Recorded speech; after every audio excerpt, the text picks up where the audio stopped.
This is released for the sake of education. This is a brief key insight about all the concepts of the book. We provide free audiobooks, key insights, summaries, and brief study notes on the concepts of the books. So make sure to subscribe and become a part of our family. Without wasting any second, let's dive into the ocean of words. On behalf of Cybervision Systems, I would like to welcome you to one of the most beneficial and powerfully effective personal achievement programs you will ever experience.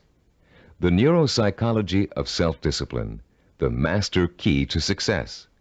My name is Richard Gebhardt, and I'm going to be your guide as we explore, learn, and use this fascinating and effective program for developing your power of self-discipline, the iron will, the inner strength and drive you need to achieve your life's goals and ambitions.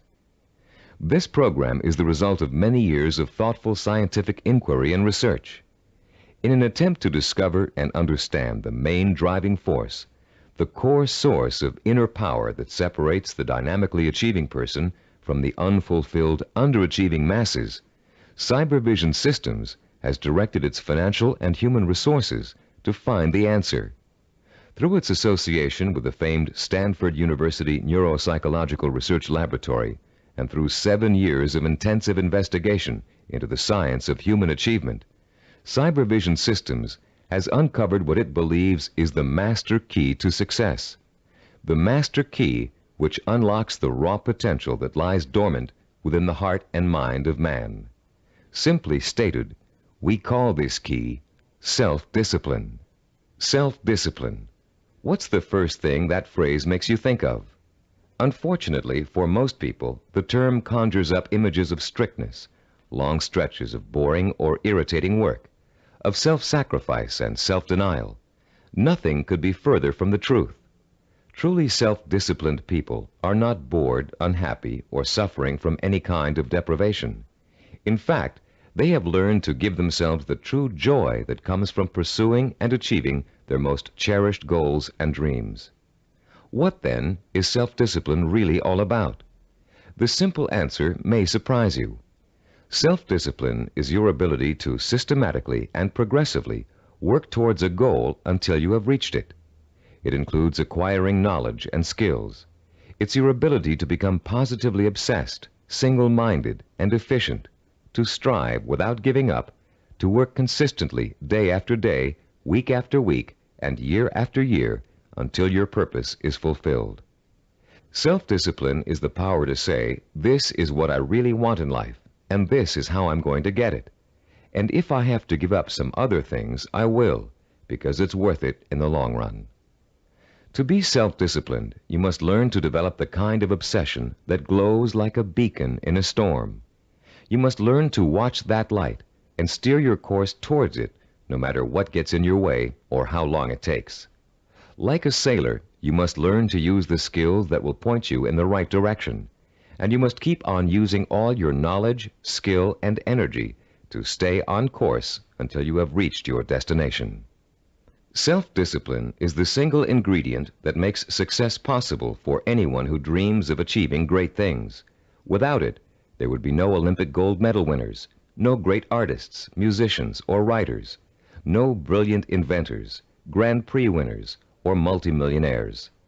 Every person who has made an enduring success of his or her life used self-discipline to get there.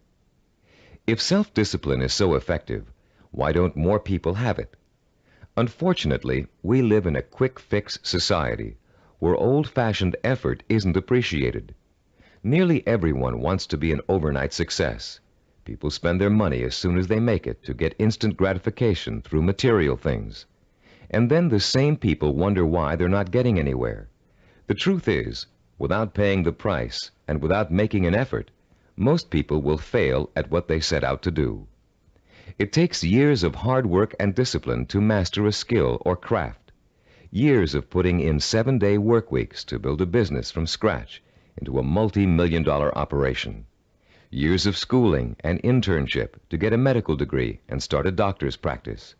And years of tempering and seasoning to become a prima ballerina.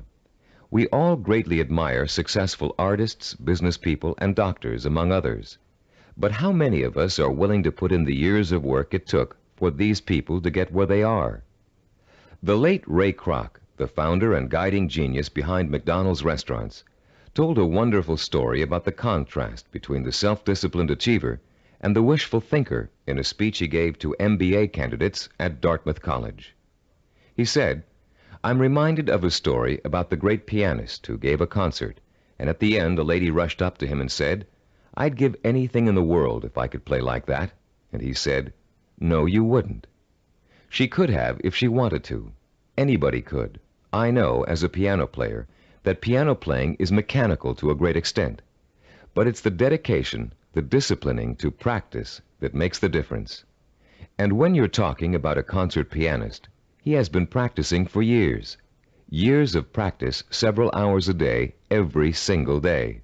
Practice, practice, practice, practice. Sacrifice and discipline. That's what it gets down to. And so he said, 'No, you wouldn't,' meaning that what she said she wanted to attain, she wouldn't pay the price to get. To discipline herself to do the studying and practicing required to be a concert pianist. How many times have you heard yourself saying, 'I'd give anything to be a doctor, or a lawyer, or president of a company, or a singer, actress, or dancer, if only I had the talent or the education or the intelligence?' The truth is, with a minimum of talent and average intelligence, you could be any one of those things. With a steady, sustained effort that never falters, never crumbles, and never gets lost in unimportant details, you can be anything you want. Many people believe that talent alone is the key to success. Talent might play its part, but it's not the difference. In every field of endeavor, millions of talented men and women with special talents are wasting away, contributing little to their own success or the good of mankind. And every day we see others who are less gifted, but who have accomplished more. Many believe that education is the key to success. Though it is a valuable aid, it is not the difference. The educated derelict is a common sight, and so is the man or woman who has achieved phenomenal success without the advantage of a formal education. And many believe that intelligence is the key to success. Even though a person with a high degree of intelligence is fortunate and possesses the raw materials to be successful, the relationship between intelligence and accomplishment is something less than balanced. Every day we encounter highly intelligent people who barely get by, and their opposite number, men and women of average intelligence, but superior achievements. The one quality which sets one man apart from another, the one key which lifts one to every aspiration, while others are caught up in the mire of mediocrity, is not talent, formal education, nor intellectual brilliance. It's self-discipline. With self-discipline, all things are possible. It's the closest thing you could have to a wish-granting fairy godmother. Without self-discipline, even the simplest goal can seem like the impossible dream. In America today, the greatest cause of failure is the lack of self-discipline. Lacking self-discipline, millions of American dreams turn to ashes. With lofty visions of success, many people don't know that it takes more than wishful thinking, shortcuts, gimmicks, and get-rich-quick schemes to achieve excellence. Somehow, most people have lost sight of the age-old truth that anything worthwhile achieving takes time, organized, persistent effort, and more time. As you look around you, you'll see the many obvious fruits of the undisciplined mind: poverty, unhappiness, and drugs, the social cancer of a quick-fix society. But it is the not-so-obvious, more subtle effects of the lack of self-discipline that we address here, the raw power and potential of talented and intelligent people that lies dormant, unchanneled, and wasted, untapped and unfocused because of the inability of these people to commit and mobilize themselves to a course of consistent action. The lack of self-discipline is the #1 killer of achievement in America. Successful people have one thing in common. They set their sights on a goal and work every hour of every day towards reaching it. They learned what they needed to do to reach that goal, and they found a way to do it. If it meant taking on an extra job, they took the job. If it meant going to school at night, they attended evening classes. If it meant working countless hours 7 days a week, they worked the hours. If it meant relocating themselves and their families, they moved. Success consists of self-discipline, and self-discipline consists of doing whatever you have to do for as long as you have to do it to get where you want to be.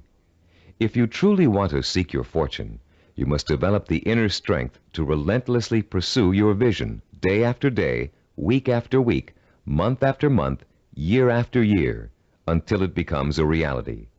And it will become a reality. Stop and think about all the things you wish you'd accomplished, the things you know you could have accomplished if you'd only had the self-discipline to pursue them. Would you have gotten more education? Practiced and practiced at your favorite sport until you had a chance of becoming a pro?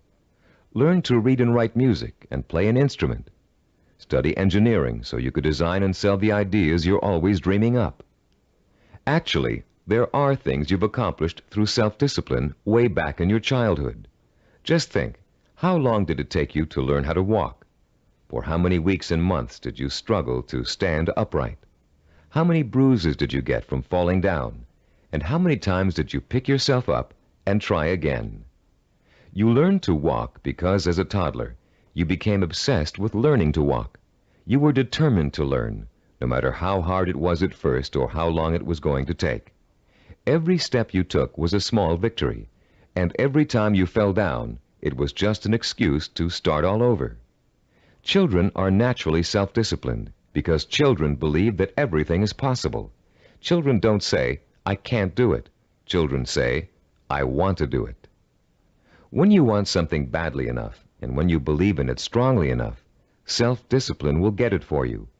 Self-discipline is the most powerful tool you own for bridging the gap between wishful thinking and real fulfillment. Without it, you can only stare, as author Amy Gross says, like a window shopper at the good things of life and shrug and move on. You can have those good things by developing the self-discipline to achieve them. What do you want that you're willing to pay the price for? What means so much to you that you'll spend weeks, months, or years pursuing it? Start thinking about your most cherished dream, because with the power of self-discipline, you're finally going to be able to achieve it, and this program will teach you how. The neuropsychology of self-discipline, your master key to success, will show you how to take the raw materials you already possess, your talent, intelligence, strength, and motivation, and turn them into the assets you need to achieve your life's goals.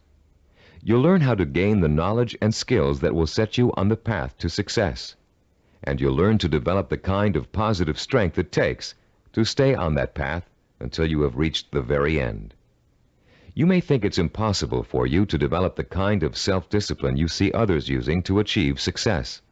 You may think you're too lazy, too scattered, too quick to give up. And that may be true of the way you're behaving now.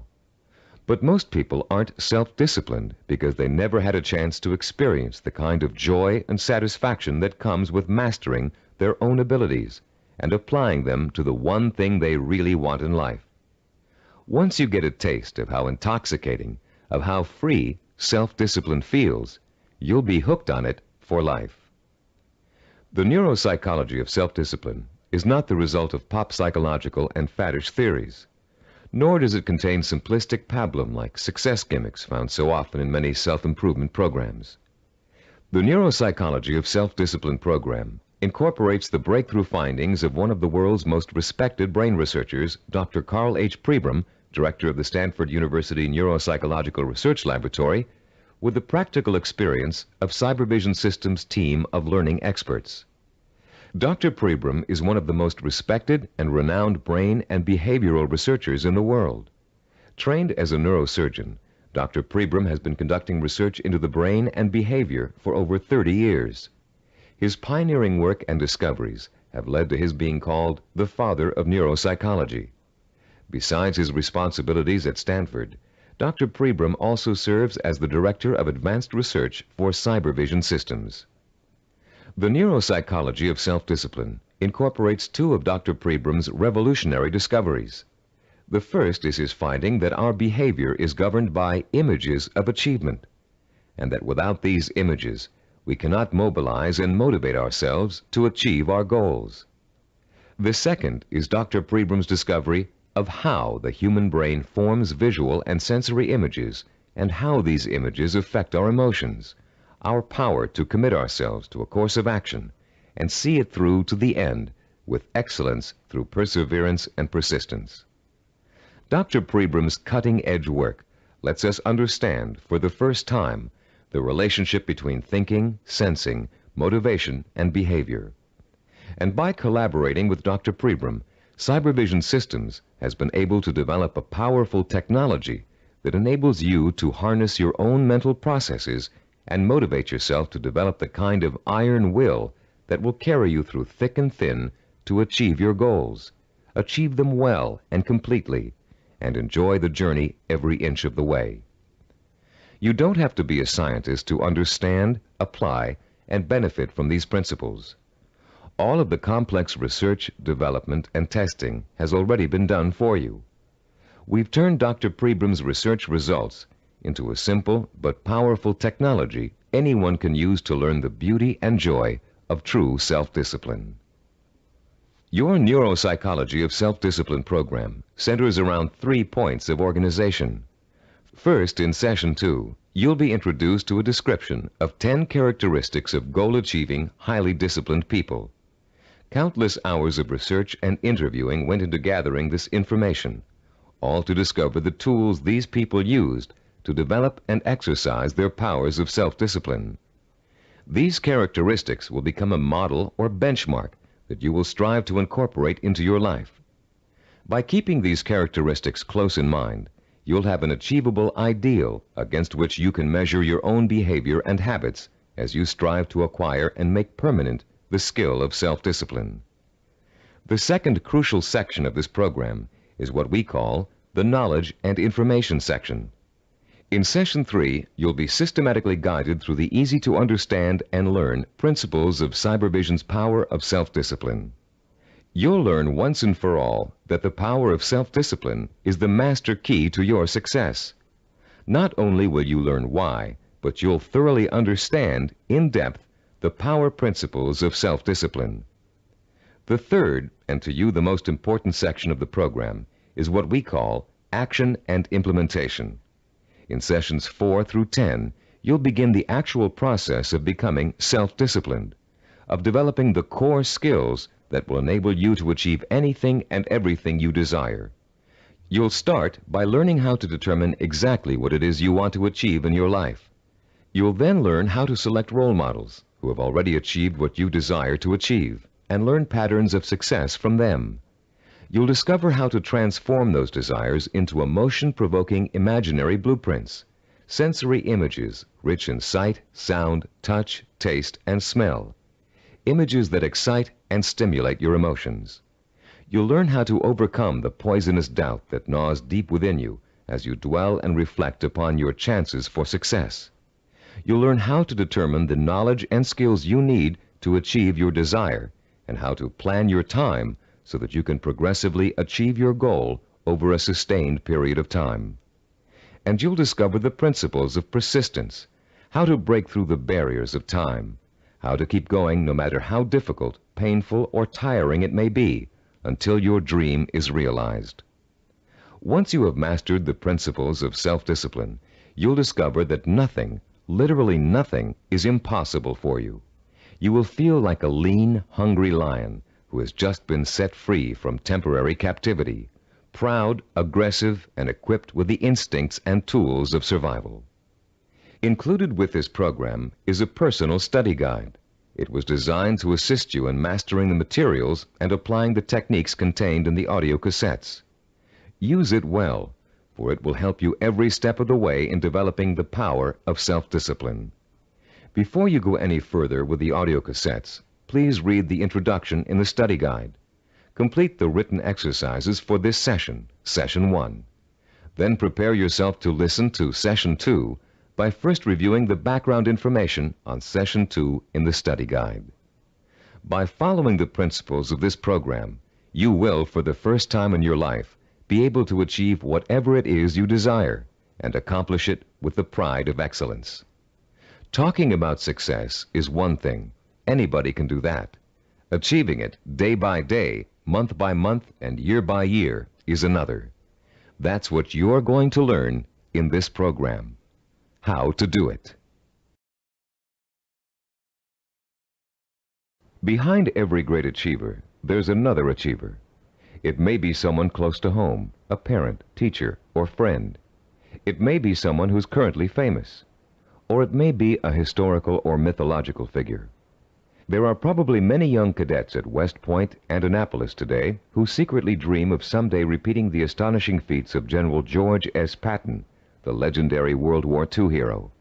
Yet Patton himself attributed his success on the battlefield to great military leaders of the past. From early childhood, one of his favorites was Alexander the Great, the young Greek ruler who nearly conquered the world over 2,000 years ago. Fascinated by Alexander's repeatedly successful conquests and his dashing personal style, Patton read everything he could about the ancient warrior. Soon he came to know Alexander intimately, his personality, his leadership style, his way of thinking and solving problems, his military strategies. And finally, Patton got to the point where he could think like Alexander the Great, act like Alexander the Great, and get results like Alexander the Great. When he planned his battle strategies, Patton used tactics that followed along the lines of Alexander's greatest military achievements, and they worked. Patton was so successful in battle after battle that the Germans considered him to be the Allies' greatest weapon. Patton had Alexander the Great and his own disciplined personality to thank for his success. But Alexander himself had someone else to thank for his own brilliant military maneuvers. Alexander drew his inspiration from the mythical Greek god Hercules. After studying everything that had been written and that was known about the mythical god of courage and strength, Alexander began to pattern his thinking, personal style, and actions after him. There are countless other examples of the great learning from the great. Baseball champion Babe Ruth was once asked how he developed the hitting style that made people call him the king of the home run hitters. Ruth replied that he had simply studied and copied the greatest hitter of his time, a player called Shoeless Joe Jackson. Most, if not all, great achievers draw their inspiration, their style, and their strategies from role models. How much we eventually achieve in life may well boil down to one simple ingredient: the quality of the models we choose to emulate. All human behavior begins with models. We learn to walk, talk, dress, and feed ourselves by watching our families doing those things every day. But we learn more than simple everyday activities from the people who surround us as we grow up.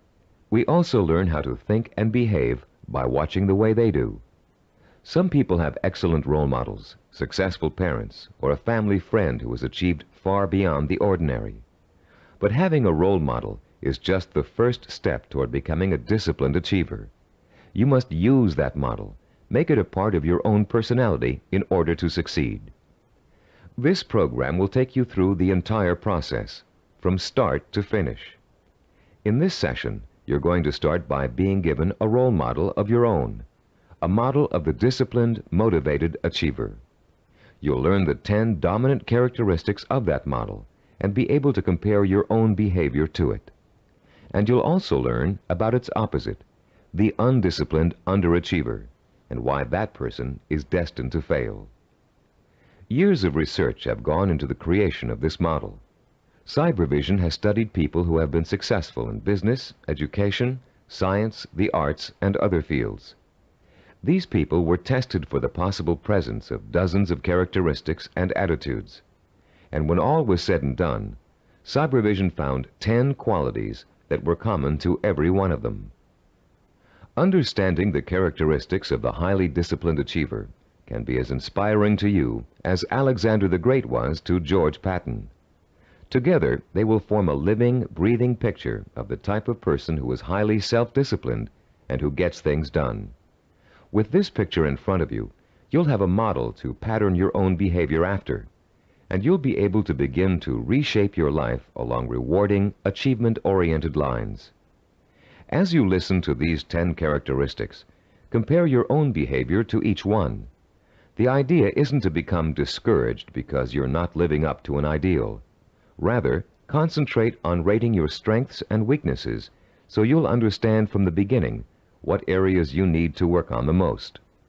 Recognize that, as a Chinese philosopher once said, the journey of 1,000 miles begins with a single step. You've already taken that first step by acquiring and beginning to use this program. Now, let's discuss the 10 characteristics common among highly disciplined achievers. The first characteristic of a self-disciplined achiever is a strong, well-defined sense of purpose. The self-disciplined person knows precisely what he or she wants and will go for it, even if it means sacrificing other things in life to get it.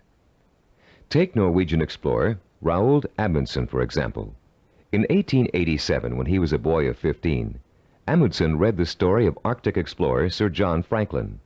He was so inspired by Franklin's adventures that he secretly resolved to dedicate his life to polar exploration. And since no man had yet physically found the South Pole, Amundsen set his sights on being the first. His mother had other ideas. She wanted her son to be a doctor and insisted that he attend medical school. At first, Amundsen gave in, but then, unhappy and frustrated, he quit school, joined an exploration party, and went to sea. Amundsen spent years apprenticing in the treacherous Antarctic.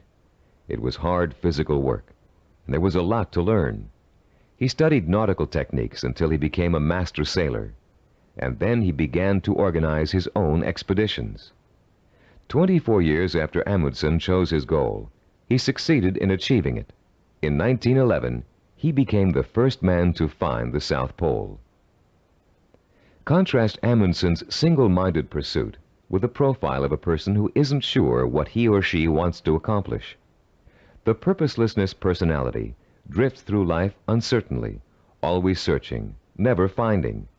This is the type of person who changes jobs, leaves relationships, and starts projects but never finishes them.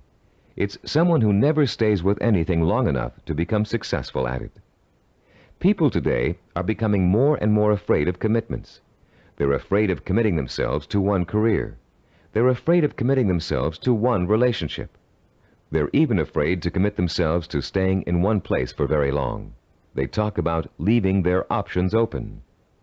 Ironically, these people are very much committed to failure, because without a sense of purpose, they can't apply themselves to any one thing, and without applying themselves, they can never succeed.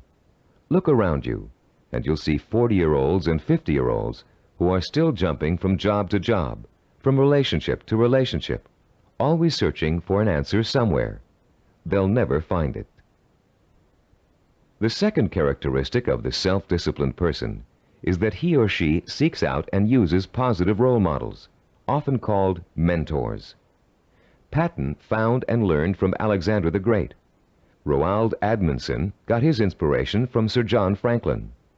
To be self-disciplined, you must find a mentor who can inspire you with his or her own example of discipline. This person will instill you with a sense of real possibility, the belief that if he can do it, so can I. The person who has no self-discipline tends to identify with and tries to emulate people whose values are quick fix. The undisciplined think success can be achieved through gimmicks, luck, or who you know. For this reason, they actually distrust and resent the truly successful.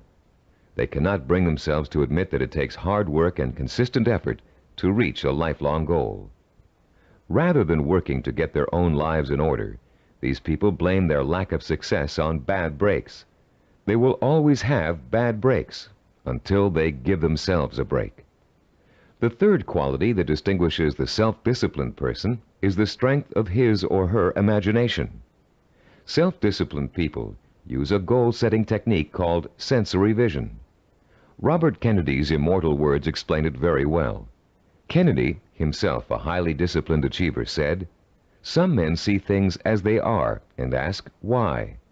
I see things as they could be and ask, why not?" The key to developing this kind of vision is learning to use your imagination in a clear, creative way. Once you've decided on a goal, you must learn to visualize the outcome with strongly detailed, sensory-rich images. You must learn to clearly imagine the rewards of success through sight, sound, touch, taste, and smell. The French have an expression, déjà vu, which means already seen. The self-disciplined, when they reach their goal, have this sense of déjà vu, because they have already been there thousands of times in their imaginations. You can be sure General Patton knew what victory felt like long before he fought his first battle. And for Roald Amundsen, reaching the South Pole must have felt like a homecoming. The great film director Alfred Hitchcock said that the actual process of directing a film was almost anticlimactic for him. By the time production started on each of his films, he had already visualized every single frame and every single camera angle so clearly in his own imagination that making the movie consisted of just going through the motions.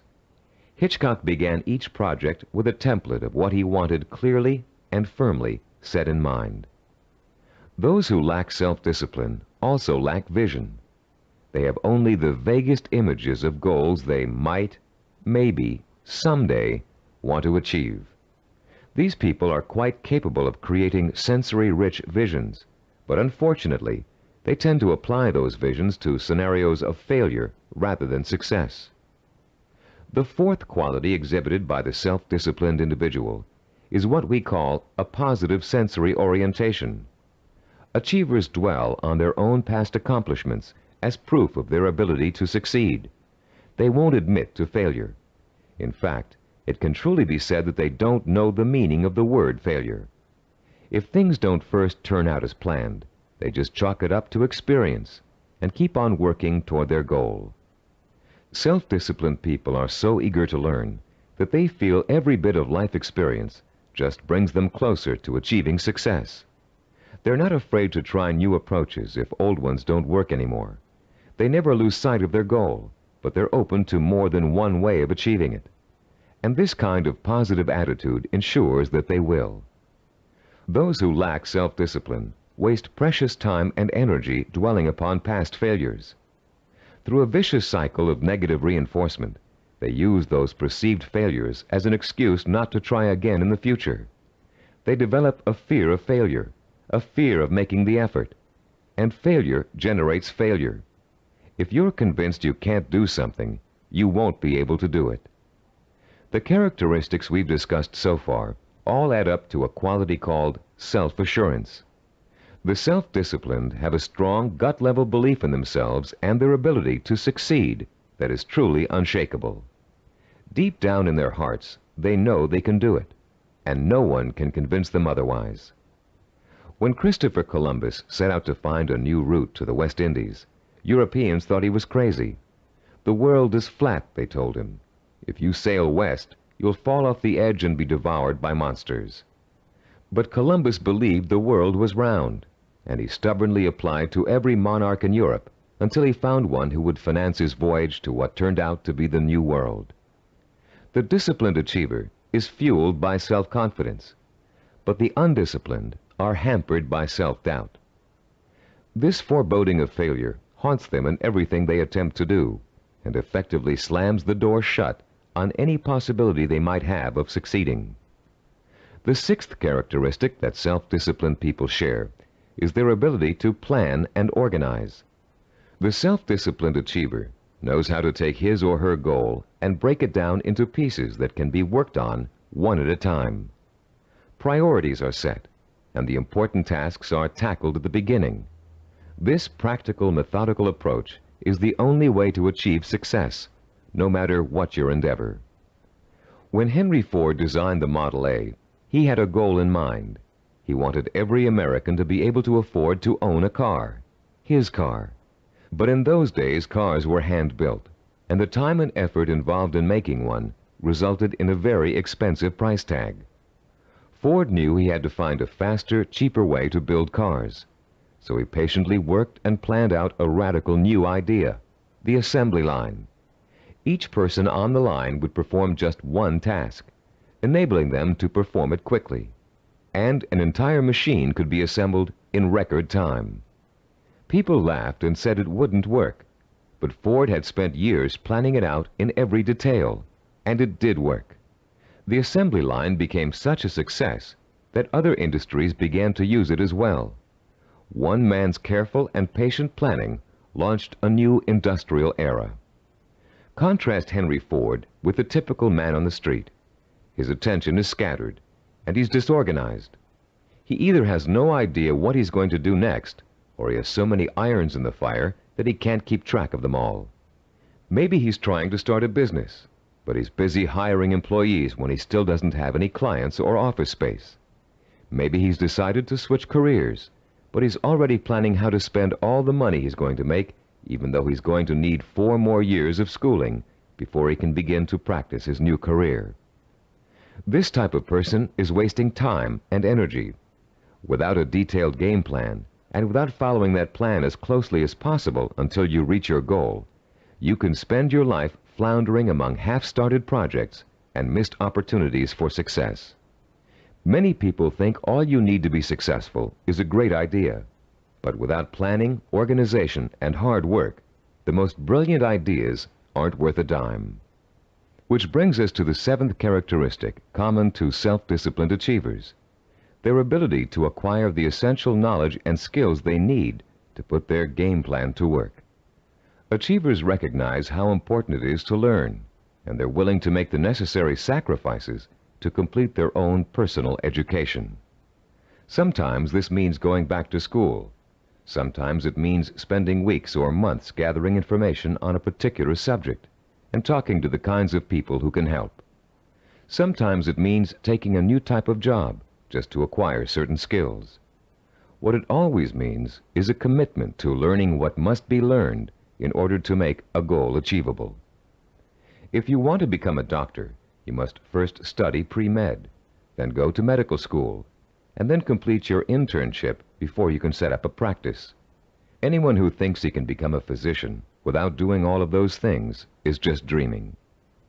If you want to run your own business, there are ways of approaching your business education. You can go to graduate school and get an MBA. You can work for someone else in the type of business you want to start and get hands-on experience before going off on your own. You can find a partner who knows how to run a business and take on less responsibility in the beginning, watching what your partner does and learning the essentials. Those without self-discipline are always looking for shortcuts. They take weekend courses and think they're highly qualified for a new profession. They listen to one person's advice and think they've heard it all. They try to start a business without business plans. Going through a real learning process is too much trouble. Why is it so much trouble? Because the undisciplined person lacks patience, the 8th quality on our list of self-disciplined characteristics. The kinds of patience Christopher Columbus and Henry Ford exhibited. The kind of patience engineer Washington Augustus Roebling demonstrated in finishing the building of the famous Brooklyn Bridge. Roebling's father, John Augustus, was the brilliant engineer who designed the Brooklyn Bridge and began overseeing the building of it in 1869. It was going to be the first steel suspension bridge in the world, a feat of engineering for its time. But the project had hardly begun when the elder Roebling suffered a fatal accident, and someone had to carry on. That someone turned out to be his son. Washington Augustus Roebling took over where his father left off, but just 3 years later he contracted Caisson's disease from spending so much time underground. The illness left him almost completely paralyzed, in great pain, and confined to a wheelchair for life. Some people would have given up the project under those conditions, but Washington Augustus didn't. Instead, he moved to an apartment in Brooklyn Heights that overlooked the bridge, and he sat all day at the window, watching the work as it progressed and supervising it from his living room. Messengers ran back and forth, conveying his instructions to the workers on the bridge. Washington Augustus worked this way for 11 years, until the bridge was opened in 1883. Obviously, the younger Roebling's patience paid off, mostly because he, like other self-disciplined achievers, was not intimidated by time. Roebling would have sat at that window without complaint for 20, 30 years or more in order to finish his project. It meant that much to him.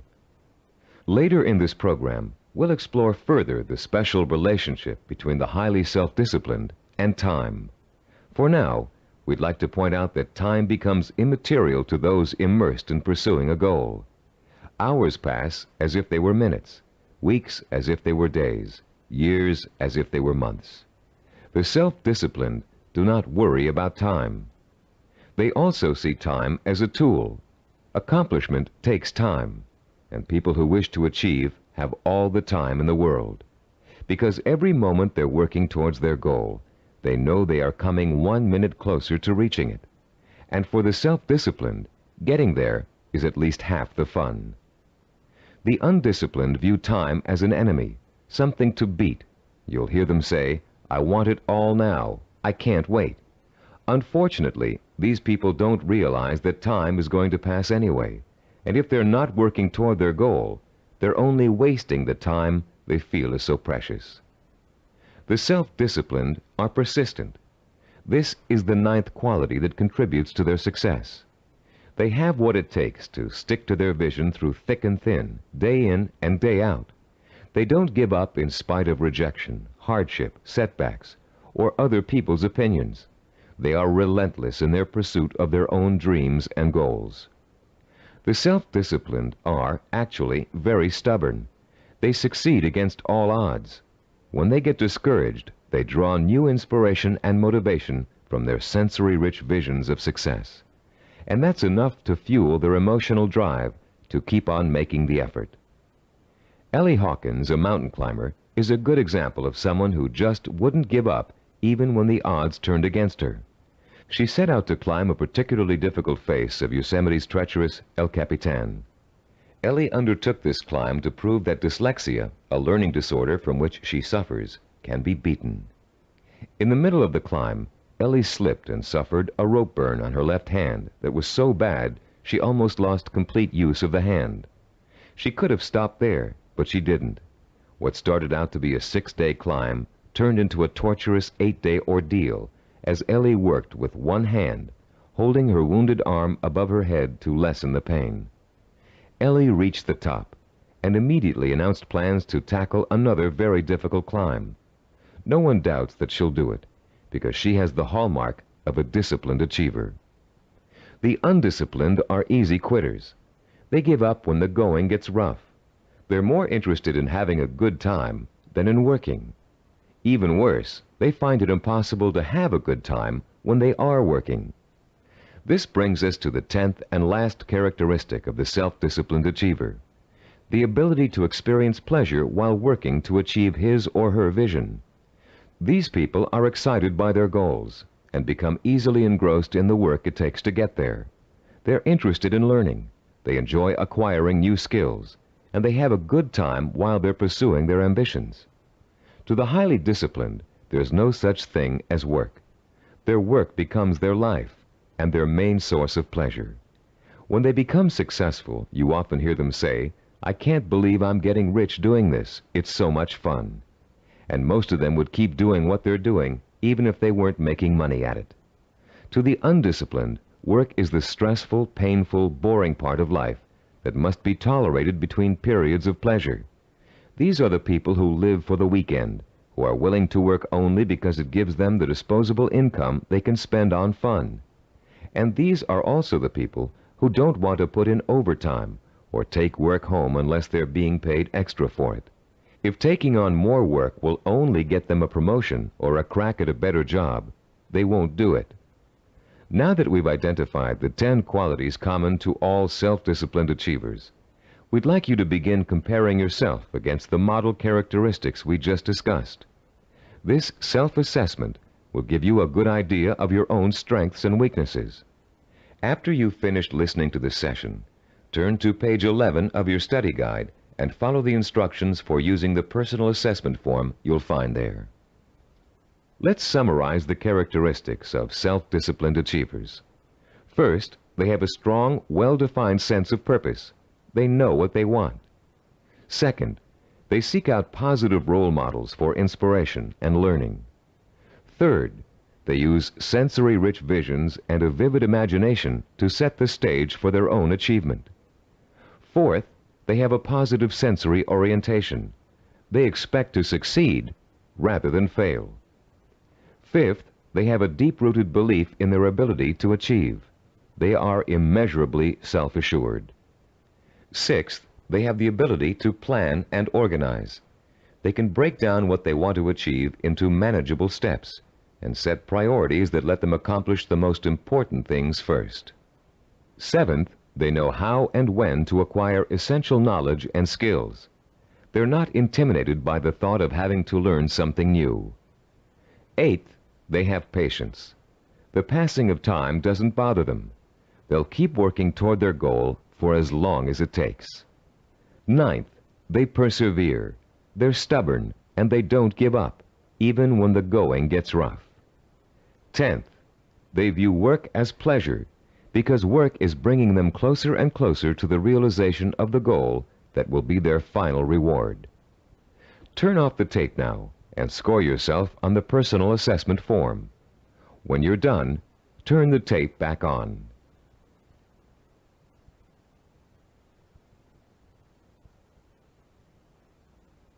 Welcome back.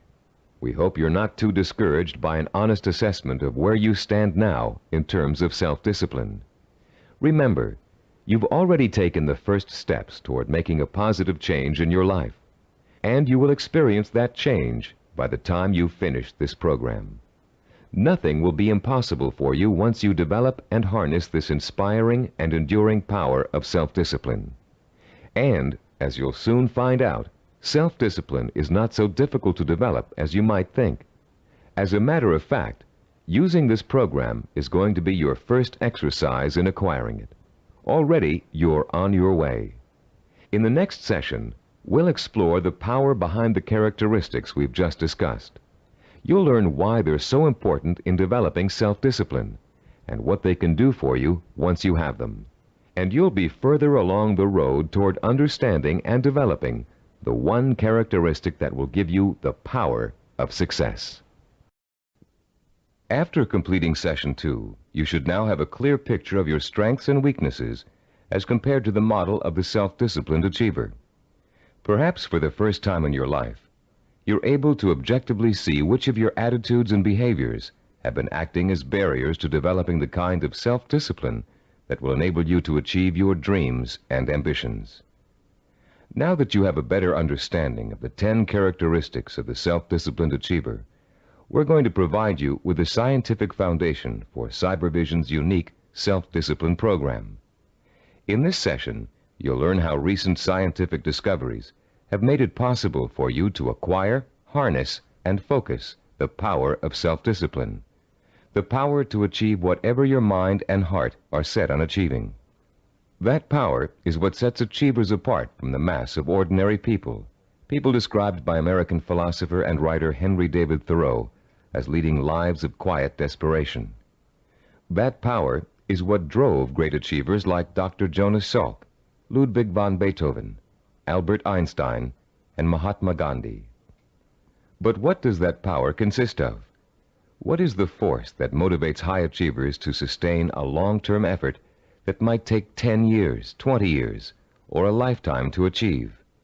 More importantly, if we can define and isolate such a force, how can you or I tap into it? The force exists, and it has a scientific basis. By the time you've completed the neuropsychology of self-discipline, you'll understand its origins, its strength, and its power.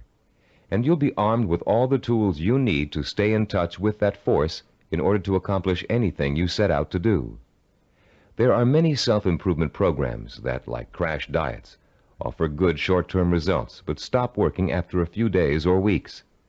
These programs tend to rely on one of 3 kinds of motivation. The first is evangelical. A powerful orator, we'll call him Speaker X, comes to town with promises to increase motivation and production after a single seminar or series of seminars. Perhaps your boss encourages you and your coworkers to go. Perhaps he even purchases a block of tickets.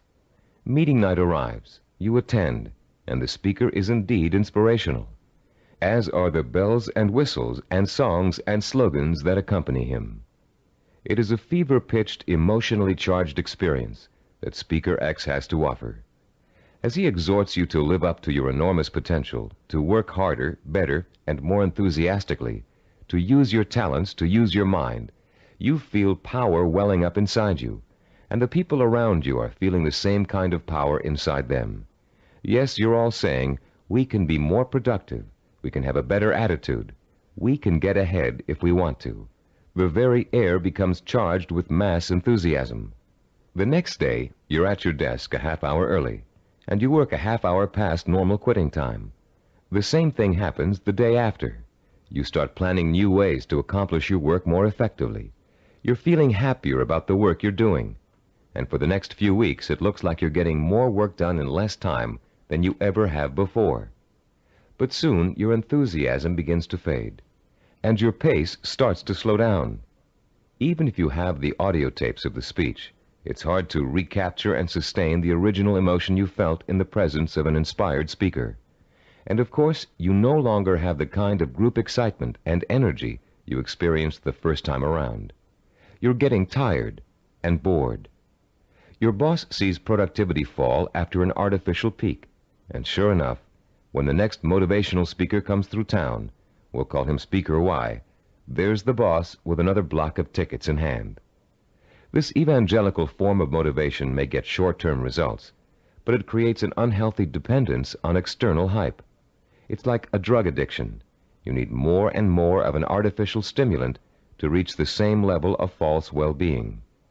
When you get your shot of motivation, you become enthusiastic and energetic.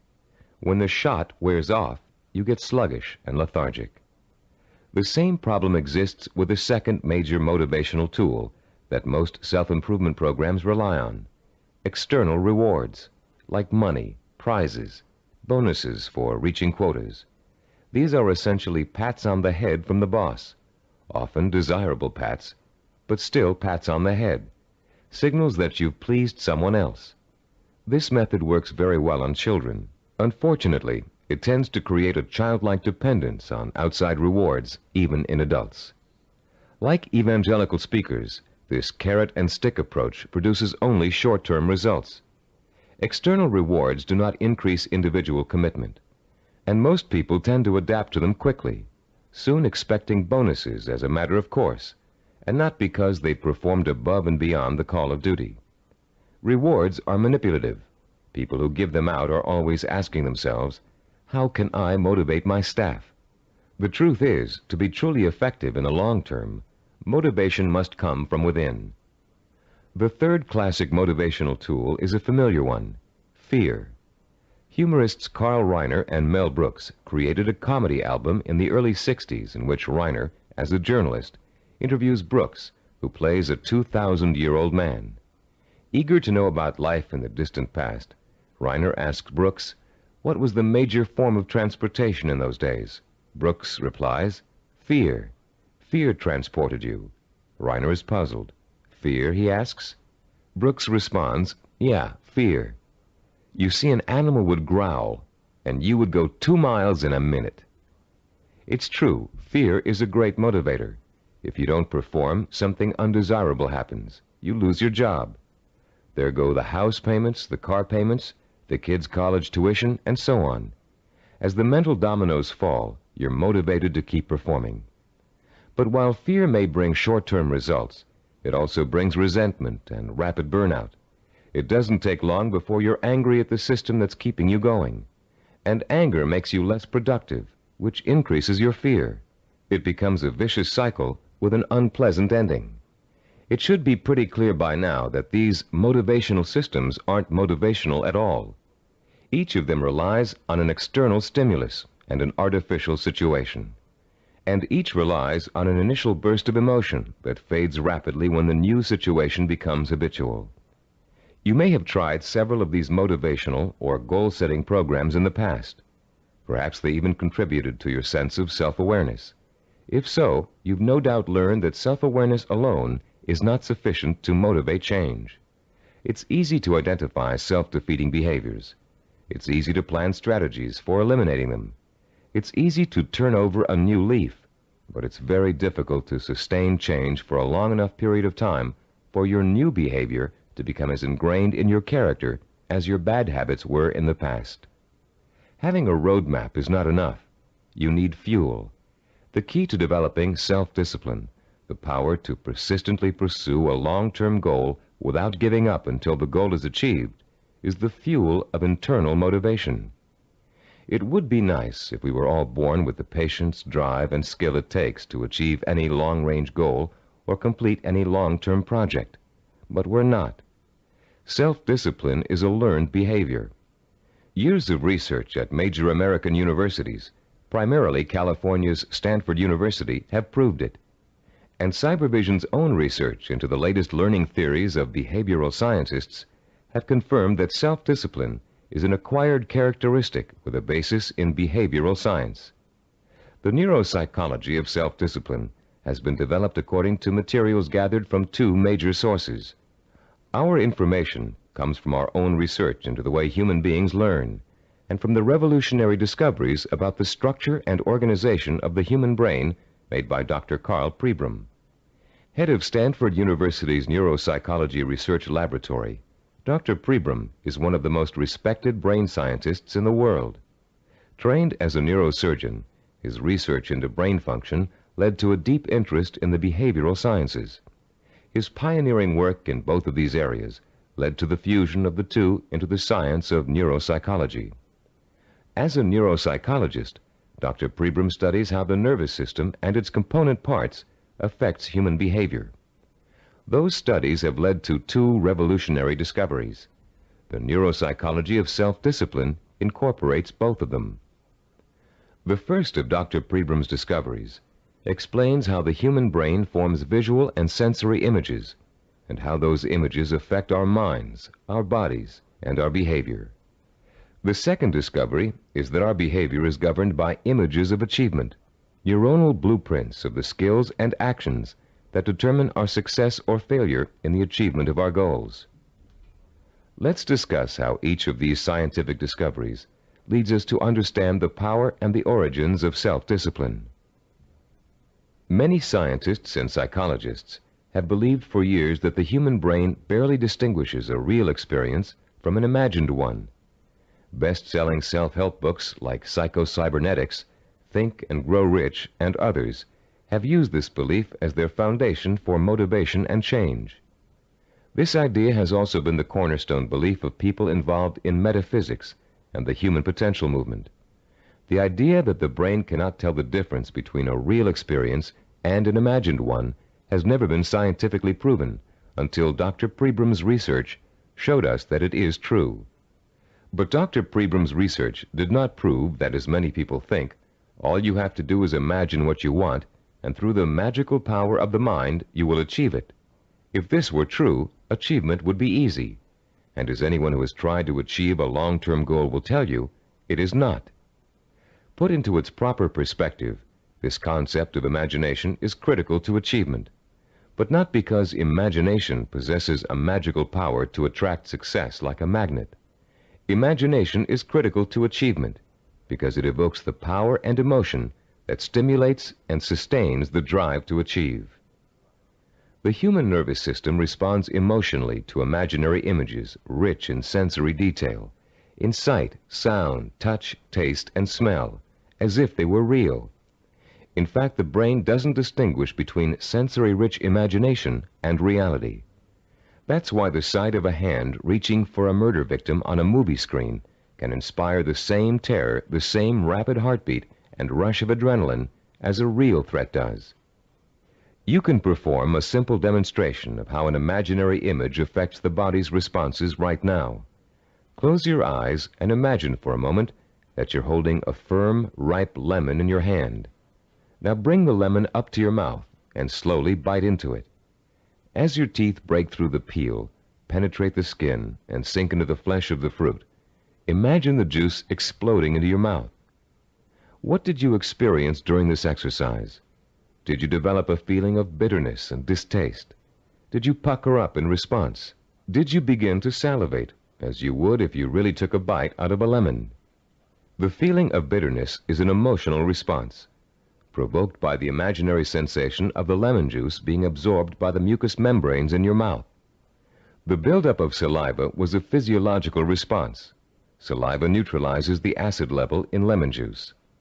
You can create a similar response by imagining yourself biting into an onion. Rather than experiencing a sense of sourness and a watering of the mouth, your eyes will begin to burn and tear. This power of imagination to create physiological and psychological responses is crucial to the survival of the human species. The images of love and eroticism stimulate sexual response for reproduction. The image of fear stimulates the fight or flight response for survival. But our brain's ability to respond to images is a two-edged sword. The person who is dominated and controlled by emotional impressions becomes a victim of his own sensory images. These people act impulsively in response to their feelings. They have little control over their environment. They are easy prey for fear, superstition, and con artists. They are usually unhappy. On the other hand, the person who understands the power of imagery and who can deliberately harness a flood of sensory images to reinforce an intellectually formulated plan has a lifetime source of energy to apply toward positive action. This person uses emotion as fuel.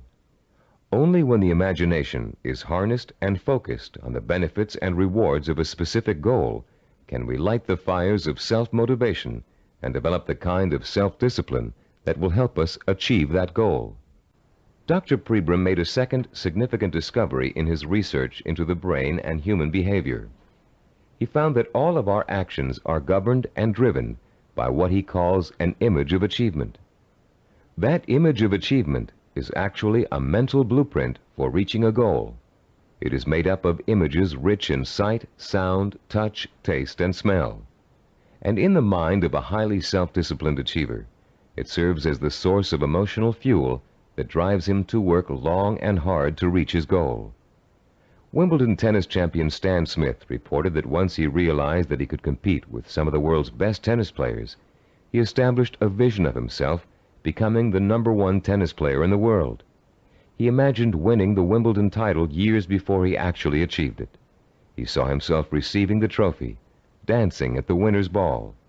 He felt the worldwide acclaim that would accompany his success. He used that vision as an emotional well from which to draw the necessary strength, persistence, and perseverance to spend thousands of hours in practice and competition, developing the skills and experience that would eventually see him to the realization of his dream. Have you ever heard someone say, "I wanted it so bad I could taste it"? That's the kind of stimulus that motivates the self-disciplined achiever. Not only can the achiever taste victory, he can see, smell, hear, and feel it too. After years of research, we now know that such deep, sensory-rich images are the actual language of the brain. Although it is actually far more complex, the brain can be compared to a computer. Computers, also referred to as hardware, can do nothing by themselves.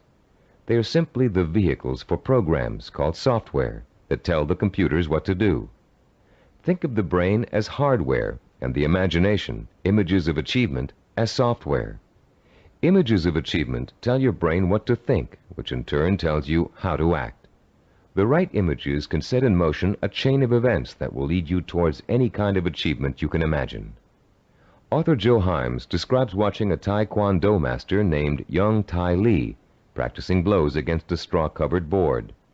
Lee pounded his fist again and again against the board, oblivious to the fact that his knuckles were bleeding. When Lee's practice was over, Himes asked him whether his hand hurt. Lee replied, "Not until just now, when I thought about it."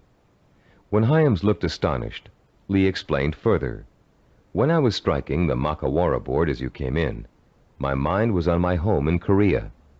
Though I was standing here, I was seeing the mountains I knew as a youngster and the children I played with, hearing their laughter and my mother's voice. I was unaware of the pain in my hand." Lee then told a dramatic story of his own Taekwondo master, who once underwent a sinus operation with only his own concentration for an anesthetic. "How was that possible?" Himes asked. "Regulate your breathing," Lee replied. "Fix your eyes and mind on something else, perhaps a rock or a spot on the floor or ceiling.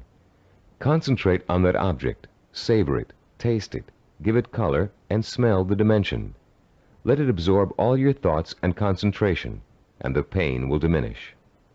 If we replace the word object in Lee's description with the word goal, we have the perfect description of a sensory blueprint. Concentrate on that goal, savor it, taste it, give it color, and smell the dimension. Let it absorb your thoughts and concentration. This ability to use sensory images to marshal one's powerful sensory impulses toward a goal is the essence of self-discipline. We are all born with imagination.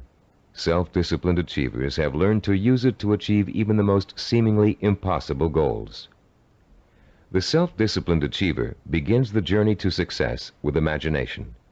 He asks himself, if I can have whatever I can imagine, what do I want? What is my purpose? When he has defined that purpose, he uses his imagination to create a vision of achievement, a sensory-rich image that will evoke an emotional response so strong that he is driven to action to bring his vision to life. And when he has achieved that goal, he uses his vision to create new goals, for the self-disciplined achiever never stops. He has learned such a powerful method for becoming successful that the pleasure of succeeding has for him become life itself. The self-disciplined achiever also uses imagination to change his goal whenever necessary. As images evoke emotion, and emotion propels him to act, he gets closer and closer to his goal.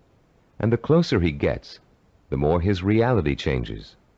When it changes in such a way as to make his original goal either impossible or undesirable, he changes that goal to fit his new reality. The self-disciplined achiever creates a feedback system that ensures that he will never give up, and he will ultimately achieve what he wants. This is where most people fall down. They're working towards a goal, and suddenly circumstances interfere with that goal. They get sidetracked. Then when they try to get back on course, it doesn't work. Because their original goal does not fit their new reality, they think they have failed, and they give up. In the same circumstances, the self-disciplined achiever uses his or her goal visualization as a reality check. If reality suddenly dictates that the original goal won't work, the goal must be altered to fit reality. The achiever has not failed. He or she has set a new course that will lead to success. Take someone who sets out to become an obstetrician. After 4 years of pre-med and 2 years of medical school, our self-disciplined achiever suddenly realizes that she's far more interested in becoming a neurologist. Should she drop out of medical school? Of course not. She'll simply switch her visual blueprint to another field of medicine and change her plans for where she'd like to intern after medical school. She doesn't think of herself as a failed obstetrician. She thinks of herself as a successful neurologist. Or take the businessman who wants to open up a retail store in his neighborhood. During the knowledge-gathering process of talking to other business owners, discussing loans and insurance with bank officers, and looking into buying franchises, he discovers that a retail operation won't really fit his particular talents or expectations. Instead, he realizes he's a perfect candidate for starting a direct marketing company. So he changes his vision and his direction to fit his new goal. For these people, the fire still burns, but the trial and error process of working towards their goal has led them in directions they wouldn't originally have thought to go in, and they will be successful because they're flexible enough to grow and change as their goals grow and change. The relationship between vision, self-motivation, and achievement can be condensed into an easy-to-understand 7-step formula for developing self-discipline. As we explain that formula, you can refer to your study guide and follow along as we talk about the 7 keys to self-discipline outlined in Diagram 3.1. The first step in developing the power of self-discipline is to create a purpose. You must define a cause to which you can wholeheartedly commit your time, resources, and energy. This cause points you in a direction. It gives you a reason for making the effort. It lights a small spark inside you that will soon begin to burn with emotion and drive. The second step is to find role models who have already achieved what you want to achieve. Study their life patterns, their methods and techniques for reaching their goals. Let their example inspire you. and realize that they are normal people just like you, but they are self-disciplined people. With the power of self-discipline, you can achieve as much as they have. With a firm purpose in mind and an exciting sense of possibility sparked by your role models, you'll find yourself developing a strong-willed emotional belief in your ability to succeed. The first small spark of hope is turning into a glowing ember of possibility. In the third step, you'll translate your feeling of possibility into a sensory-rich vision of success. At this point, with a vision rich in touch, taste, sight, smell, and sound in front of you, you'll make the leap from the possible, "I think I can do it," to the heartfelt, "I know I can do it." Your vision and your belief will fan the embers of conviction until they burst into a flame of emotion that incites you to action. This all-encompassing flame of emotion is the fourth step of the formula. It is what gives you the energy, the creative power, and the desire to single-mindedly see your vision through to its successful completion. Motion is the root word for emotion. The original meaning of the word emotion is, in fact, a moving, a stirring, an agitation, which is precisely what happens when belief in your goal catches fire. The fifth step in our formula is planning, the first bit of action inspired by your emotion. Through effective planning, you can identify and map out the steps you need to take in order to make your vision a reality. You'll figure out exactly what you need to do to accomplish your goal and how long it will take. And turning your vision into a concrete goal will further fuel the fires of emotion and action. Once your vision has become a plan, you must acquire the knowledge and skills necessary to implement that plan. This is the sixth step in the formula for developing self-discipline. No matter how difficult the learning process might be, you continue to draw inspiration and fortitude from your vision. And each time you master a skill, your confidence in your ability to achieve increases. The seventh and last step in our formula is what we call persistence and perseverance. Persistence is staying with your vision, seeing it through to its completion, no matter how long it takes or how difficult it is. Perseverance is persisting in spite of setbacks, disappointments, and hardship. Once you begin acting to achieve your goal, your drive to sustain the forward motion, to persist and persevere, is constantly fueled by the strength of your initial vision. And as you get nearer and nearer to accomplishment, the vision becomes more and more real. As your vision fuels reality, and reality fuels your vision, your drive to achieve begins working like a giant breeder reactor. You've put into motion a self-perpetuating spiral of vision, belief, emotion, motion, and reality. This formula for harnessing the essence of self-discipline will change your life. For the first time, science has given us the power to truly be able to change our own circumstances from the inside out, to understand what makes men and women overcome tremendous odds and obstacles to achieve greatness. For the first time, greatness is within the grasp of each of us. Through the understanding of the scientific principles that govern our thinking and behavior, we can, for the first time, program ourselves for success. In the next session, you'll begin to put the principles you've just learned into action. You'll learn a powerful sensory exercise which will let you determine your true goal. And once you've taken that vital first step, you can begin the exciting journey of action that will propel you towards the ultimate achievement of your heart's desire.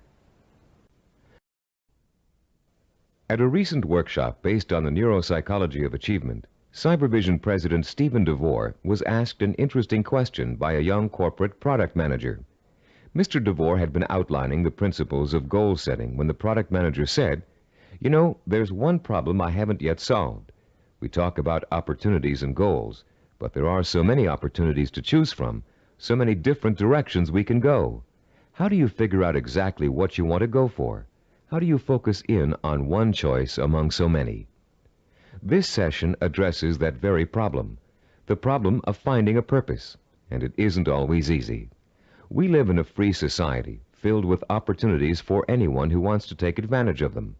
It's wonderful to have so many choices, but sometimes it makes choosing what you really want to do, your purpose, even more confusing than ever.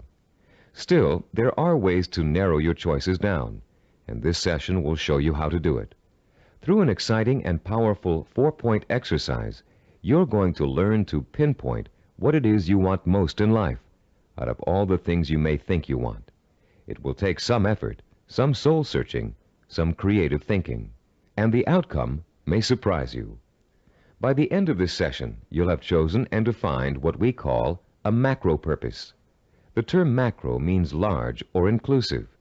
Your macro purpose is equivalent to what creative people call the big idea. It's your main desire, your real purpose in life, your reward for hard work and effort. It's going to become your very reason for existing. Besides defining your macro purpose, in this session you're going to learn what micro purposes are and how they're used. Micro purposes are the stepping stones to your macro purpose. They consist of all the things you need to do to achieve your most important ambition.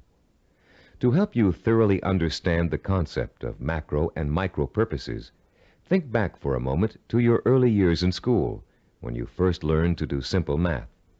Remember what a struggle it was to understand how to add, subtract, multiply, and divide?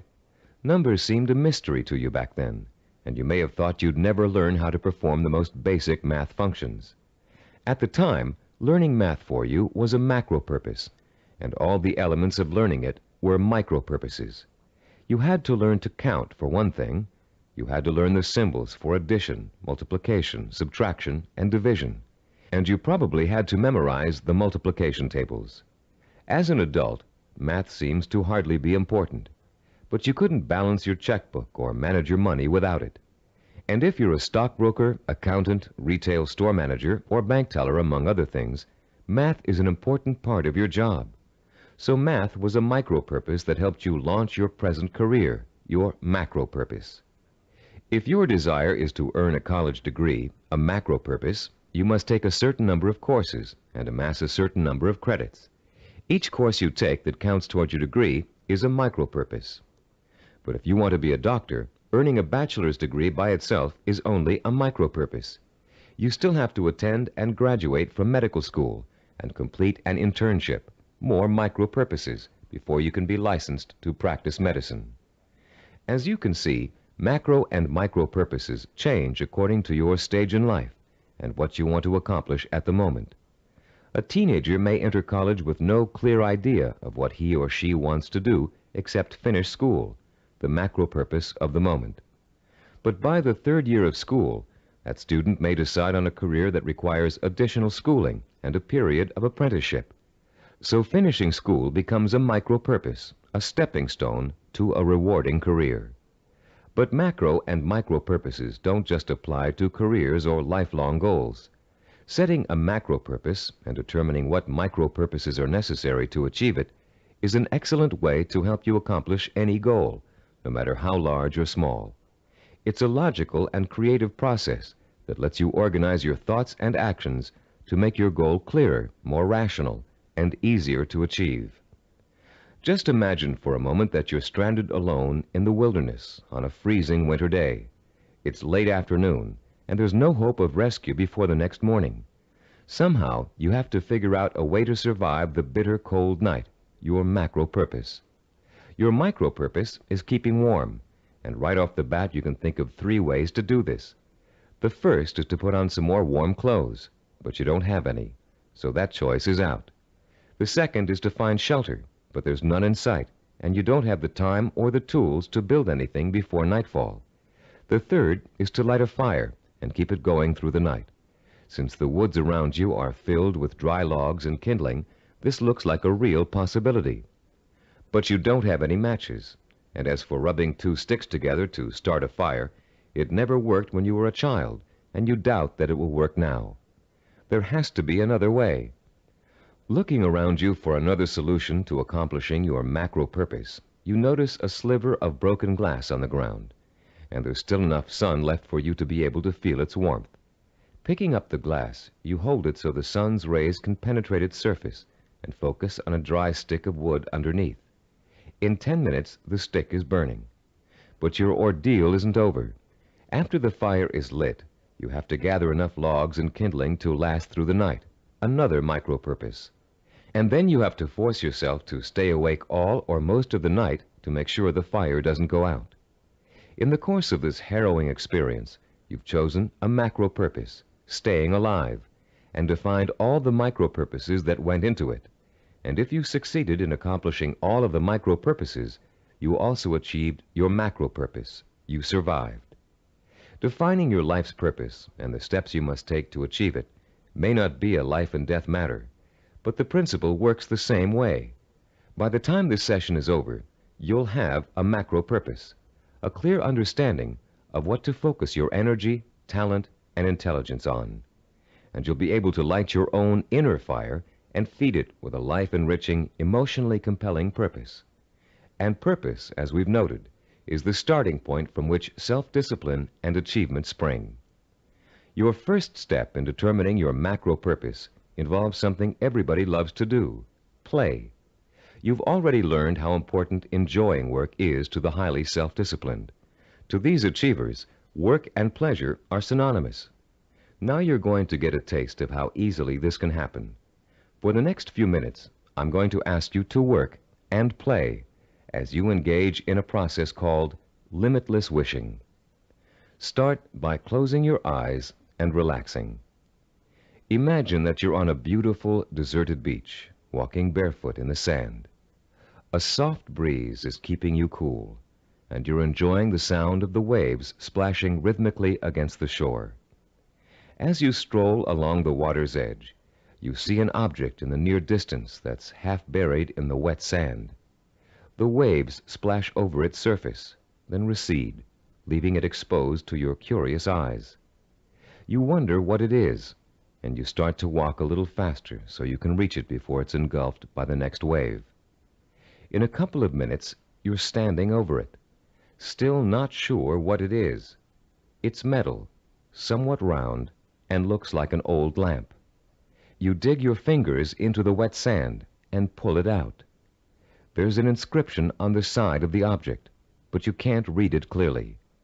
You begin to rub some of the sand away from the oddly shaped letters. Suddenly, the lamp begins hissing, and it releases a cloud of what looks like steam or gas. Frightened, you drop it, but you continue to watch what the lamp is doing out of curiosity. Slowly, before your very eyes, the cloud begins to assume human shape, and soon you're looking up at the largest person you've ever seen.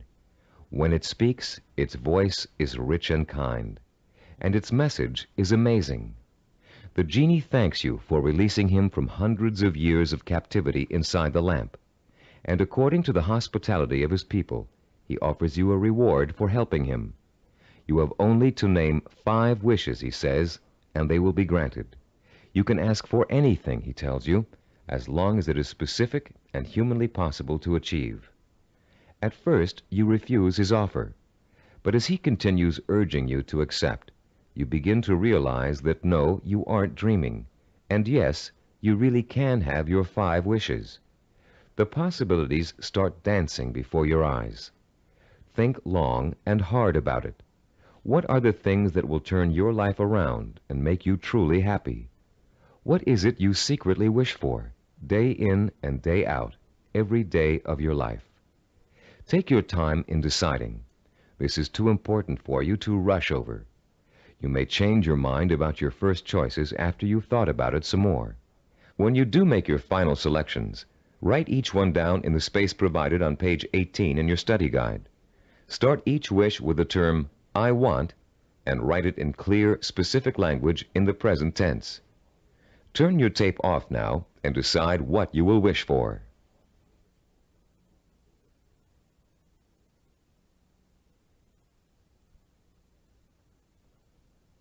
Welcome back. You now have in front of you a list of 5 wishes that your mind and heart told you are the most important things in life to you. Now, with a little imagination, you're going to create a scenario in which each of these wishes is fulfilled. This second step of our 4-part process is called wishful imagining.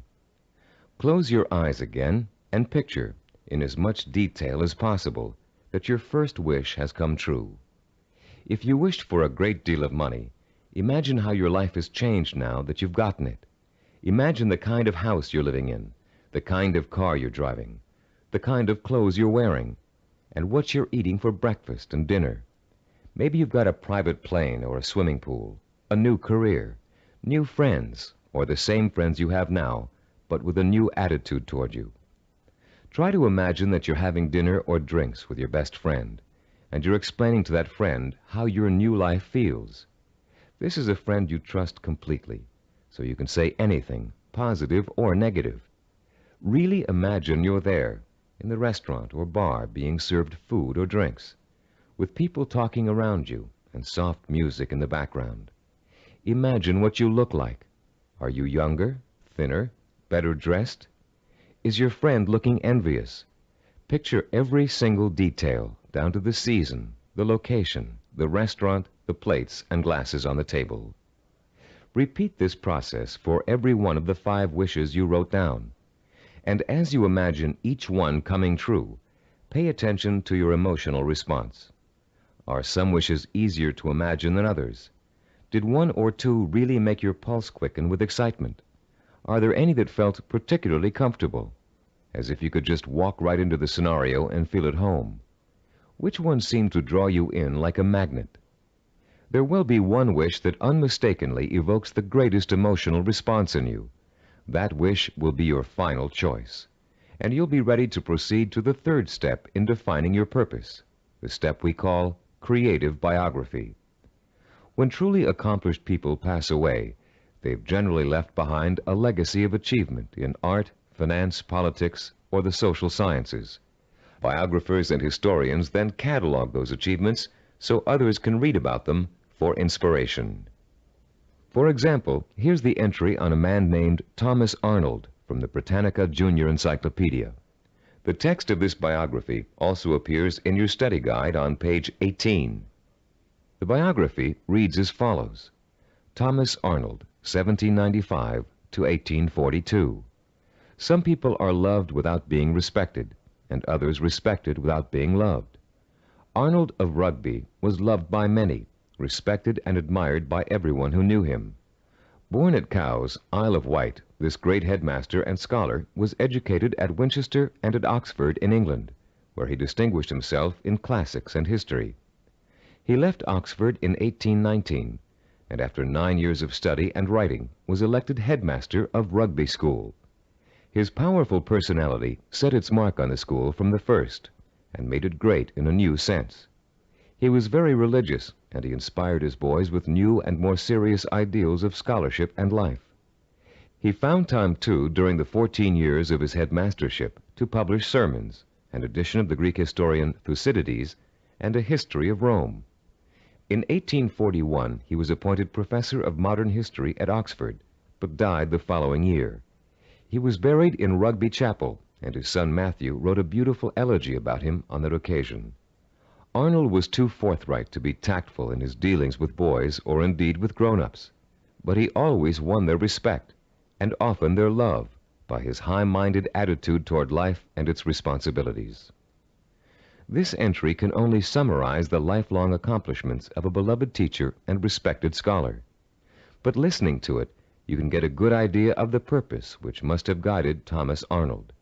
Here was a man who valued learning, scholarship, teaching, and personal integrity above all else. What do you value above all else? What would you like to be remembered for? Relax and close your eyes again. Now imagine that you hold in your hands an encyclopedia published in the year 2100. It's a heavy book with a solid feel to it. You can smell the leather binding and feel the crisp new paper as you open it. Find the section that begins with the first letter of your last name. Then turn the pages slowly as you search for the entry that gives you the details of your life. There it is, suddenly, clear as a bell. Your heart beats just a little bit faster as you see your name in bold-faced type. Now you're burning with curiosity. Did they include the most important things about you? Are your most cherished accomplishments in there? Did they understand the purpose behind the things you did? You begin to read the entry to find out. Yes, it's all there. your birth date and hometown, the schools you went to, where you lived, and then the words that describe your highest achievements, your contributions to society. Savor the words as you read them. Let them form a clear picture in your mind of the kind of person you were and what your purpose in life was. When you've finished reading your own biography, turn off the tape and write down what you just read in the space provided on page 19 of your study guide. Don't leave out a single detail. Make sure you paint a vivid picture of the self-disciplined achiever who worked so long and hard in pursuit of a single purpose that he or she ended up deserving an entry in such a distinguished publication. When you've finished writing your own biography, please turn the tape player back on.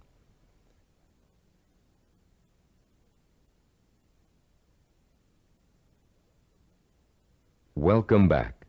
Now that you've completed the limitless wishing, wishful imagining, and creative biography exercises, a clear pattern should be emerging. You should now be able to answer the question, what do I, deep in my heart, really want to do? What is my purpose in life? Your fourth step in determining your purpose is writing this, the answer to that all-important question, down. You're now going to compose a personal statement of purpose. But before you do it for yourself, imagine that you're going to do it for someone else, a famous historical figure, for instance. Try George Washington. What do you think his statement of purpose might say? After all, he accomplished a great deal, not the least of which was becoming the first president of the United States.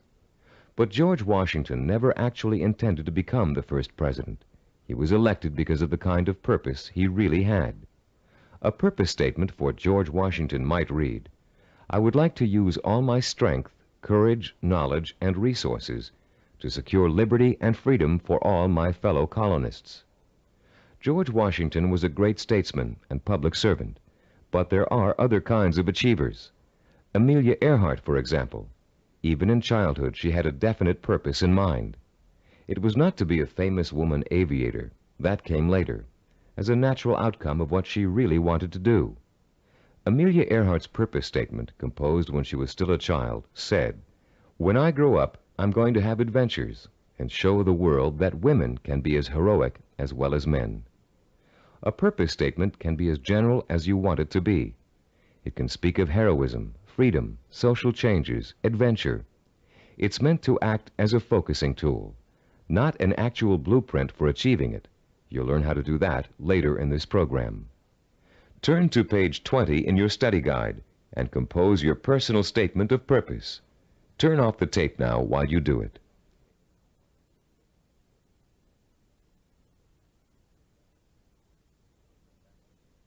Welcome back again. You've come a long way in this session. You've learned to use limitless wishing, wishful imagining, creative biography, and a statement of purpose to narrow down your options and make a final choice about where you're going to focus your efforts. You've just used this four-part process to make a major decision about what you really want to accomplish and achieve in your life.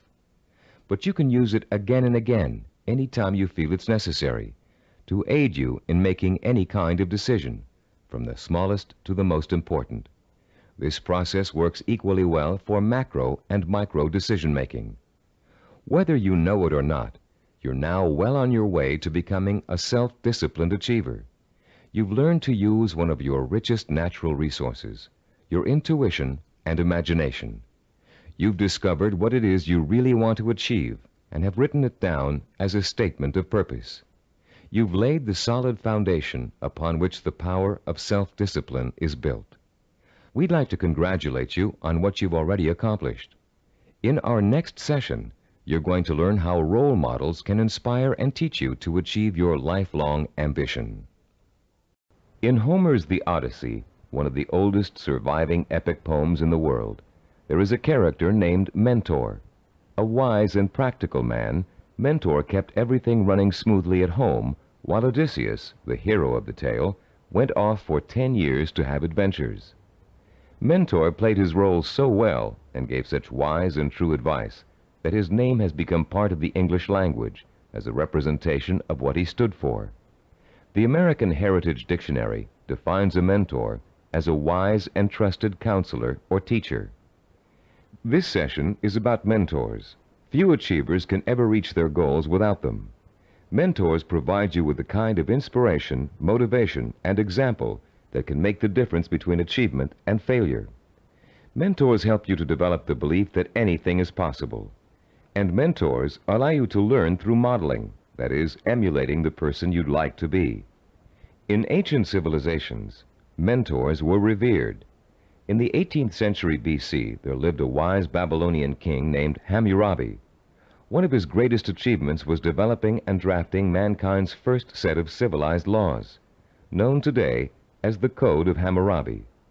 This king was so wise that one of his laws required all men of learning and craftsmanship to pass on their knowledge and skills to the young through examples their students could follow. Hammurabi realized that without modeling, no civilization would last very long. There have been many changes in the past 3,800 years, but one thing has remained the same. Without modeling, learning and achievement are not possible.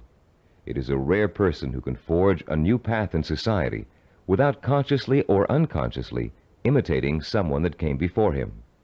It is a rare artist who develops a new style without first having worked in the style of a master he or she has always admired. But actual skills aren't the only thing you learn through modeling. Values, attitudes, and behaviors are also passed on from mentors to students. And whether you realize it or not, you've been a student of behavior all your life. As an infant, your eager mind quickly grasped everything that was going on around you. You watched and later imitated what your parents, siblings, friends, and teachers were doing. If you had good models, models of integrity and achievement, most likely you grew up to be an achiever yourself. But if your models reflected apathy or failure, you probably grew up to imitate many of the self-defeating and negative behaviors you witnessed in your early years. Most of us had models who could best be called middle of the road. Your parents may have had specific skills and abilities they were proud of, but fell short of being a good example to you in other ways. An older brother or sister may have possessed exceptional talent in an area where you couldn't possibly compete. As a result, you've probably been instilled with a mixture of negative and positive attitudes about yourself and your abilities to succeed. It's time for you to develop the kind of positive outlook that is critical to developing self-discipline. It's time for you to throw off the cloak of self-doubt and realize that when you acquire self-discipline, you have what it takes to achieve your goal. It's time for you to use that self-discipline to develop the knowledge and skills you need to achieve. And in order to do all those things, it's time for you to find mentors who have already accomplished what you want to achieve. You're no longer a helpless infant who can't pick and choose good models to learn from. As an adult, you have the intelligence and power to go out and find the kind of mentors who will inspire and teach you with examples of their own persistence and positive attitudes and behaviors. By the time we finish this session, you'll know how to find your own personal mentors and use them to their fullest ability. And you'll be able to overcome the negative attitudes and lack of self-discipline that have been holding you back up until now. You'll learn how to identify your own personal role models using historical figures and the people surrounding you today. You'll find out how to actually learn new attitudes and behaviors from them. You'll learn how to use them to create a blueprint for your own actions, starting right now. And more importantly, you'll learn how to draw inspiration from them, the kind of inspiration that empowers your purpose, what you want to achieve, with a sense of possibility. If others have achieved it, then it's possible for me too. How do you go about finding mentors? At first glance, it may seem that there's nobody even remotely accessible to you who has the same kind of hopes and dreams as you do. But high achievers always find a way, and so can you. In our research, we discovered that achievers draw their inspiration from role models in two ways: indirectly, from reading and watching films, and directly, through day-to-day observation and contact. Let's first discuss how self-disciplined achievers indirectly find their mentors. Indirectly, they learn through media portrayals, mostly through the reading of biography and autobiography, reading profiles of achievers in magazines and other periodicals, and watching inspirational films and television programs. You may not be able to meet and talk to George Washington, Charles Lindbergh, Margaret Mead, or Agatha Christie, but each one of them has left behind a legacy of accomplishments that have been covered extensively in print and film. Stop now and think of all the people you've read about, heard about, or seen portrayed in films. Whom did you admire most? Whose story elicited a throb of recognition from you, a feeling that if you could be in anyone's shoes, that was the person you'd like to be? It could even be a fictional character, a great detective or explorer created by an imaginative writer. But there had to be, and still has to be, someone you've always greatly admired and wished you could be like. After he made the film Rocky, Sylvester Stallone talked in an interview about the power of mentors and how his movie worked to inspire millions of people around the world. "I think there's a definite formula in reaching audiences," he said. "Provide them with heroes and heroines who have to pull themselves up from the depths of despair. And as they struggle and claw and finally attain their goal, the audience says, 'That's the kind of person I want to be.'" Stallone's character Rocky is the embodiment of a man obsessed with and driven by a vision rich in emotion and purpose, a self-directed achiever who overcame the odds through hard work, effort, persistence, and perseverance. Browse through the New York Times nonfiction bestsellers list this Sunday in your local paper. You'll find that half the books listed are biographies or autobiographies, testaments to people of enormous self-discipline and high achievement. Examples of the power of self-discipline are all around you. You only have to visit your library, your local newsstand, the closest movie theaters, or your local video store for inspiration. Your first step in finding a self-disciplined mentor is to search out books, magazine articles, and movies in which the main characters, fictional or real, have achieved something similar to what you want to achieve. And after studying these people, you can begin to answer the questions. What is it I must do to achieve my goal? What skills do I need to learn? How must I behave? What actions do I need to take? Your mentors will provide you with the answers. The self-disciplined have 3 direct methods of finding role models to learn from and emulate.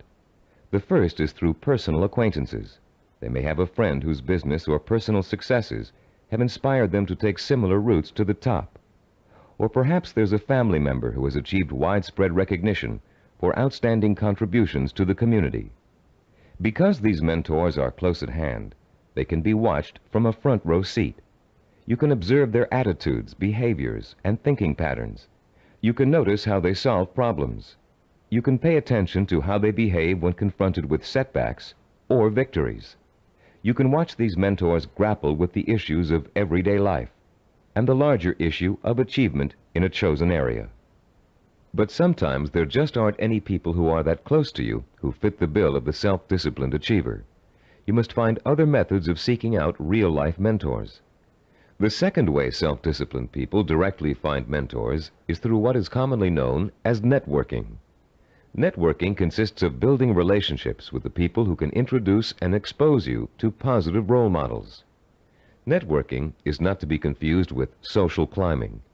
The primary motivation of the networker is to learn as much as he can from as many successful people as he possibly can. The main benefit from networking is the quality of the contacts you can establish. Contacts that will create greater opportunities and put you in the mainstream of successful, self-disciplined role models. The third source of finding models directly is apprenticeship, learning directly from a master mentor. The concept of apprenticeship may seem old-fashioned in a world of computer-assisted learning and mass public education, but most of the high achievers we studied apprenticed themselves in some fashion to a mentor who could pass on his or her skills through intentional, personalized learning. Apprenticeship is extraordinarily common in the arts, trade crafts, business, medicine, law, politics, teaching, and sports. Leaf through any encyclopedia and notice how many of the achievers profiled learned their skills under the tutelage of a master mentor. Some people are obvious masters of their craft and easy to pick as mentors, but sometimes it isn't so obvious, especially when it comes to business or professional achievers. How can you choose among several possible candidates? How can you pick the person who is most likely to provide you with the inspiration and example you need? In Session 2, you used an assessment form to compare your own behaviors, habits, and thought patterns against the 10 positive characteristics of the self-disciplined achiever. On page 25 of your study guide, you'll find a similar form that you can use to identify the strengths and weaknesses of prospective mentors, with instructions on how to use it. Put this form to work for you as you seek out that special person who can help you achieve your most cherished dreams and goals. When choosing a mentor of any kind, pay particular attention to how he or she developed the knowledge, skills, and abilities it took to reach his or her goal. Was there special schooling involved, particular reading materials, an apprenticeship with a mentor of his or her own, carefully sought-out teachers? How many hours did your mentor work every day toward achieving his or her goal? Also, pay close attention to your mentor's way of thinking. Be sure to choose someone who handles stress and pressure well, someone who responds to difficult problems by coming up with creative solutions, someone who loves what they do but still finds time for important personal relationships. The highest achievers work hard but are not workaholics. They still find time to enjoy their friends and families. Look for a mentor who has learned not to waste time and who has mastered the art of juggling a heavy schedule while staying calm and in full control. This will be an important trait for you to imitate, and find someone who neither capitulates to everyone around him, nor is so arrogant he won't listen to the opinions of others. You'll want to learn how to listen well, and then make your own decisions. In looking for all these traits, remember that your mentor is still going to be human and have faults. This is one of the most important things you can learn about your role model. In spite of great success, wealth, and the admiration of friends, family, and the community, he or she makes mistakes just like you. Rather than being disappointed in your mentor, you should rejoice over his or her human failings, because those failings mean that anyone can succeed just as they did. If it was possible for an imperfect person with one all-important goal in life to make that goal come true, you can do it as well. At Cybervision Systems, we've developed a number of sports training video cassettes that use a new and revolutionary learning technique. These video cassettes feature some of the world's greatest athletes, highly self-disciplined achievers who have won world championships and Olympic gold medals. And in the casual conversations we've had while working with these athletic stars, each one has revealed that he or she had a mentor whose skills, attitudes, and behavior served as an example of how to achieve. One of the things that struck us during these conversations was the fact that most top athletes were just as intimidated as you and I might be the first time they met their role model heroes, for lack of a better word. The idea that a major league ball player of undisputed talent might be quivering like a school kid in the face of their lifelong hero made us feel pretty normal, actually. I think we all feel a sort of psychological barrier when it comes to measuring ourselves against our role models. But as the athletes we talked to discovered, that barrier can be overcome quickly and easily. Each of them described the eventual realization that came from playing on a team with a personal hero or from riding the same pro circuit. The realization? As Olympic gold medal skier Jean-Claude Killy put it, everybody puts his pants on, one leg at a time. What each of them realized was that they too could easily perform like the role model they idolized. The idols, viewed close up, turned out to be as ordinary as the worshippers. They realized how great an opportunity they had to learn from their hero. Discovering that their idols were human and fallible, they began to believe deep within their hearts that they could equal or even surpass their idols' accomplishments. Though the role models you choose have developed tremendous strengths that have made them successful, they also have many weaknesses. Renowned fiction writer Ray Bradbury, for example, who was first published when he was in his teens, will never win the Monaco Grand Prix, or even a race to the local supermarket. Why? Because he never learned to drive a car, a skill most of us acquired long ago without thinking about it twice. A friend of ours who is independently wealthy, a local politician, a publisher of fine art books, and a world traveler, wears finely crafted boots with all his clothes, even his business suits. Is it part of his personal style? Yes. But his close friends know his secret. He never mastered the bow knot. This much admired man literally cannot tie his shoes. Recognizing how human and fallible your mentor really is, demystifying your role model, plays an important role in boosting your confidence in your own ability to succeed. If a man who cannot tie his shoes can become a politician, a publisher, and a self-made millionaire, what couldn't you accomplish with the same ambition and drive that got him where he is? This is a man who never let minor shortcomings hold him back. He and 1,000 other mentors will prove to you that you don't have to be perfect to succeed. In fact, you may be amazed to find out that there are a lot of similarities between you and your mentor. People with similar goals often think alike. The only substantial difference, then, between you and your mentor is the kind of self-disciplined effort he or she has applied to achieving a goal. If you apply the same kind of effort, you can be just as successful in achieving your goal. As a matter of fact, you can try on success for size by emulating your mentor's achievements while you're working toward a similar goal. Remember childhood dress-up games, playing pirate with a tinfoil sword and your mother's scarf wrapped around your forehead. Role-playing doesn't work only for children. It can give anyone who's striving to reach a particular goal a template to follow for achieving that goal. Hunter Thompson, who broke new ground in journalism in the 1970s with his gonzo style, picked up much of his technique by imitating one of the greatest writers in the English language, Charles Dickens. Thompson literally sat down and physically copied Dickens by hand, letting his mind and his muscles get used to Dickens' rhythm and style. Hour after hour, he copied Dickens' prose, word for word. And Thompson went on to become a successful and popular contemporary writer.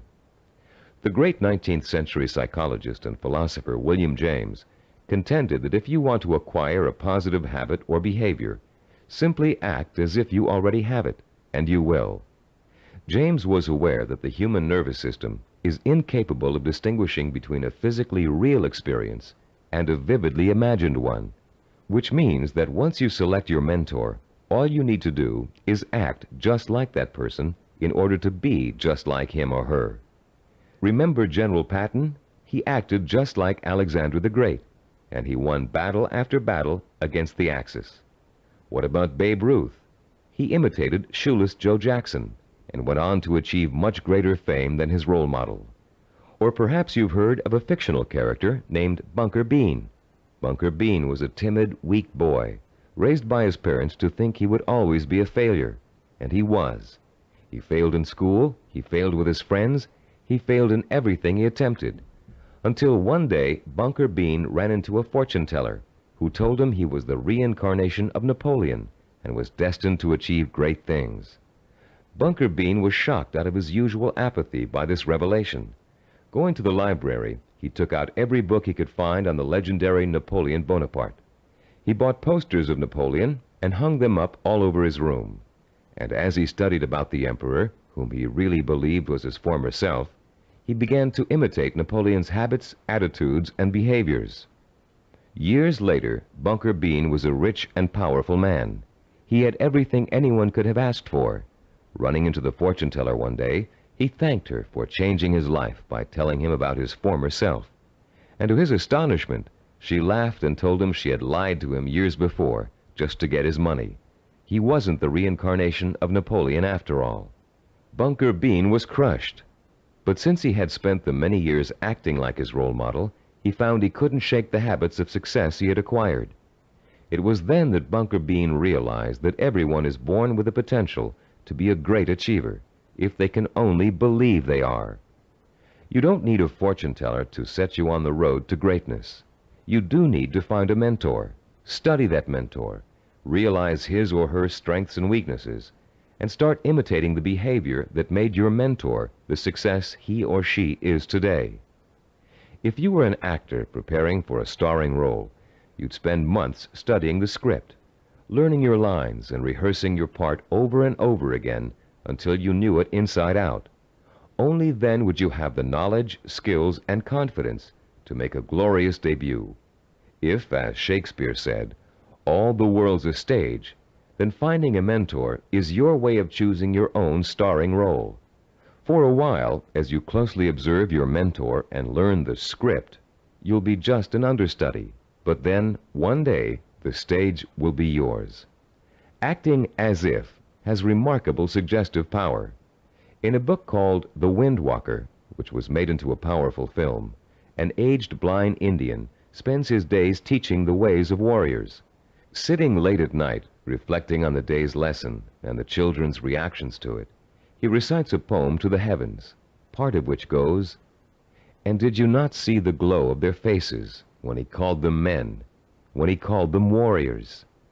And is it not so that we become most quickly the persons we think we are?" And later, this passage appears. He was making the children feel important, that one day they could be important. That was the way of a teacher, of a true man. Once you select your role models and learn about them and from them, you, like the young Indian children, should feel important, so that one day you will be important. This power of importance you draw from role models is really the power of possibility. Once you learn about your role models, their strengths and weaknesses, they become real and human to you. You stop worshiping them and begin to believe that you can become like them, or even surpass them. Once you make this realization, then your purpose becomes more real, more possible, and the fires of desire, fanned by the sense of possibility, begin to burn deep within your heart. And then, and only then, can you successfully begin the process of working persistently and progressively toward your vision and purpose. We're now reaching the heart of the action section of this program. In this session, you're going to learn how to transform your purpose into sensory-rich, emotion-provoking images of achievement.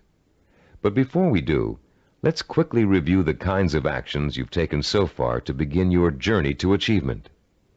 In Session 4, you learned how to determine your purpose, the goal that represents the true desire of your heart and mind. This purpose is so important to you that you're willing to dedicate a great deal of time and energy to achieving it. It gives you a reason for living, and a reason for becoming the kind of self-disciplined achiever who can make it happen.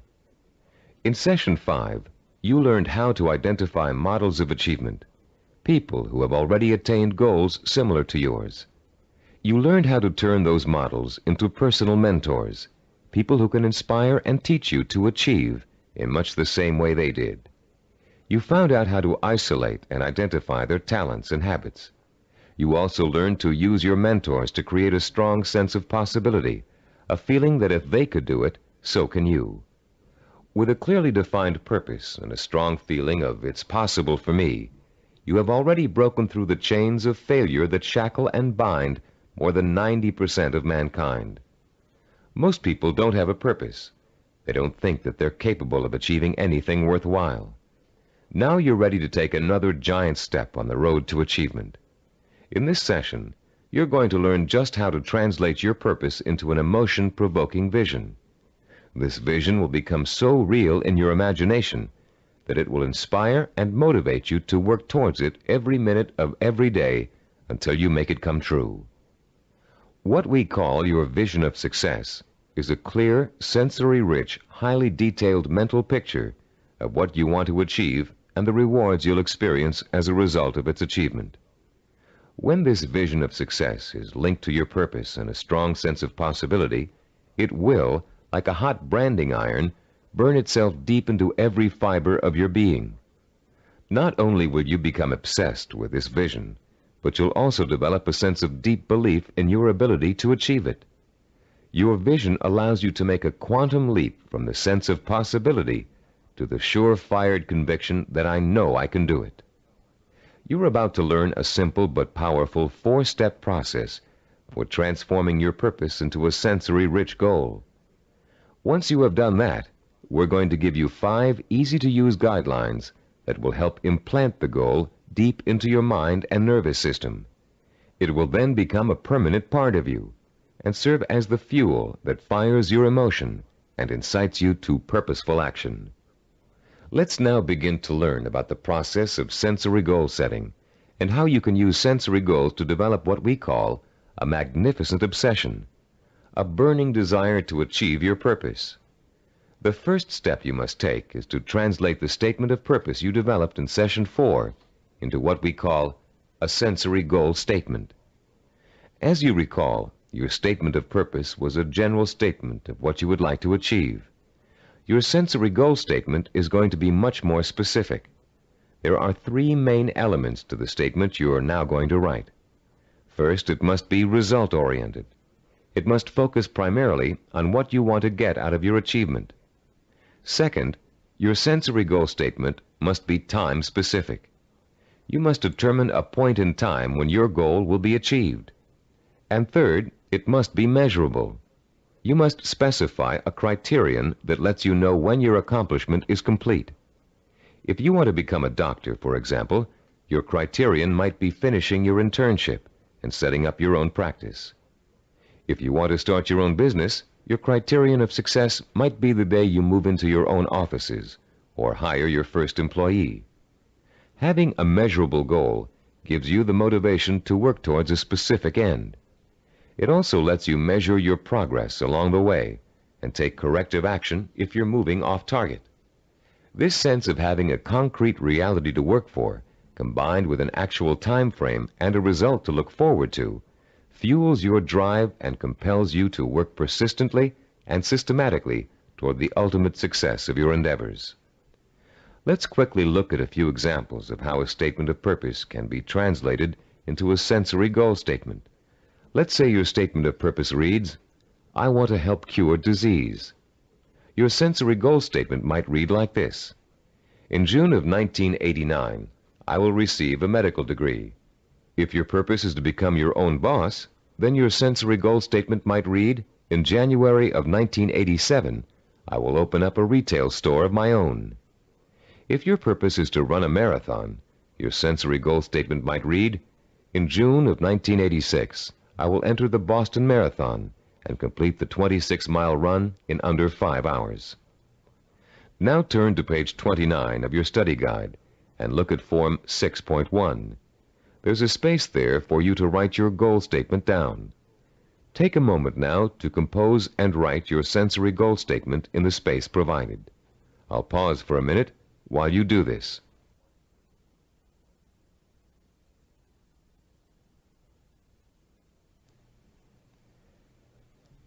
After writing your sensory goal statement, your next step in the sensory goal setting process is turning that statement into what we call a vision of achievement. The first way in which you're going to do this is by finding photographs in books, magazines, and newspapers that show people living, experiencing, and achieving your vision. If your vision is to become a doctor, look for photographs of a medical school graduation ceremony. Find pictures of doctors involved in research. Look at Scientific American, the New England Journal of Medicine, and similar publications aimed at doctors and scientists. If your vision is to be your own boss, find photos of people who own successful businesses. Business Week, Industry Week, and specific retail trade publications are good sources to try. If your vision is to run the Boston Marathon, make photocopies of newspaper stories about marathon winners that you can find in the library, and check Runner's World and similar publications aimed at serious runners. The purpose of this exercise is to give you some concrete images to inspire your own personal images of achievement. You'll learn how to create those personal images in a few moments. Creating a vision achievement scrapbook of pictures that personally speak to you about your own desire for achievement can have a powerful effect on your motivation and drive. Devote some time today or this evening to locating these pictures, and in the future continually be on the lookout for more. The third step in the process of developing a sensory goal requires that you make a listing of all the advantages and rewards you will experience as the result of achieving your goal. For a few minutes, close your eyes and imagine that you have already successfully realized your ambition. How is your life different because of it? What recognition have you achieved? Has it made a difference with your family and friends? Has it made an impact on other areas of your life? Are you getting up at the same time in the morning, driving the same car to work? Are you going out more in the evenings, wearing different clothes?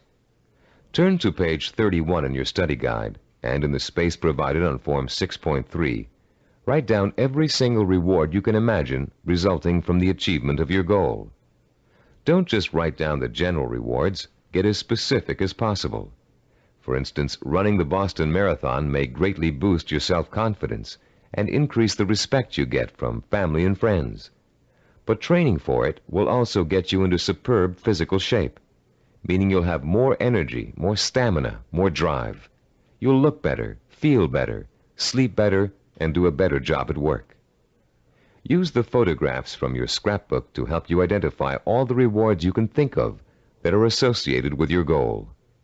And when you're finished writing them down, you'll be ready to translate them into a vision that will stimulate your emotions, provoke your desire, and incite you to positive action. Close your eyes for a few moments and imagine that you have just achieved your goal. Where are you? What do you see around you?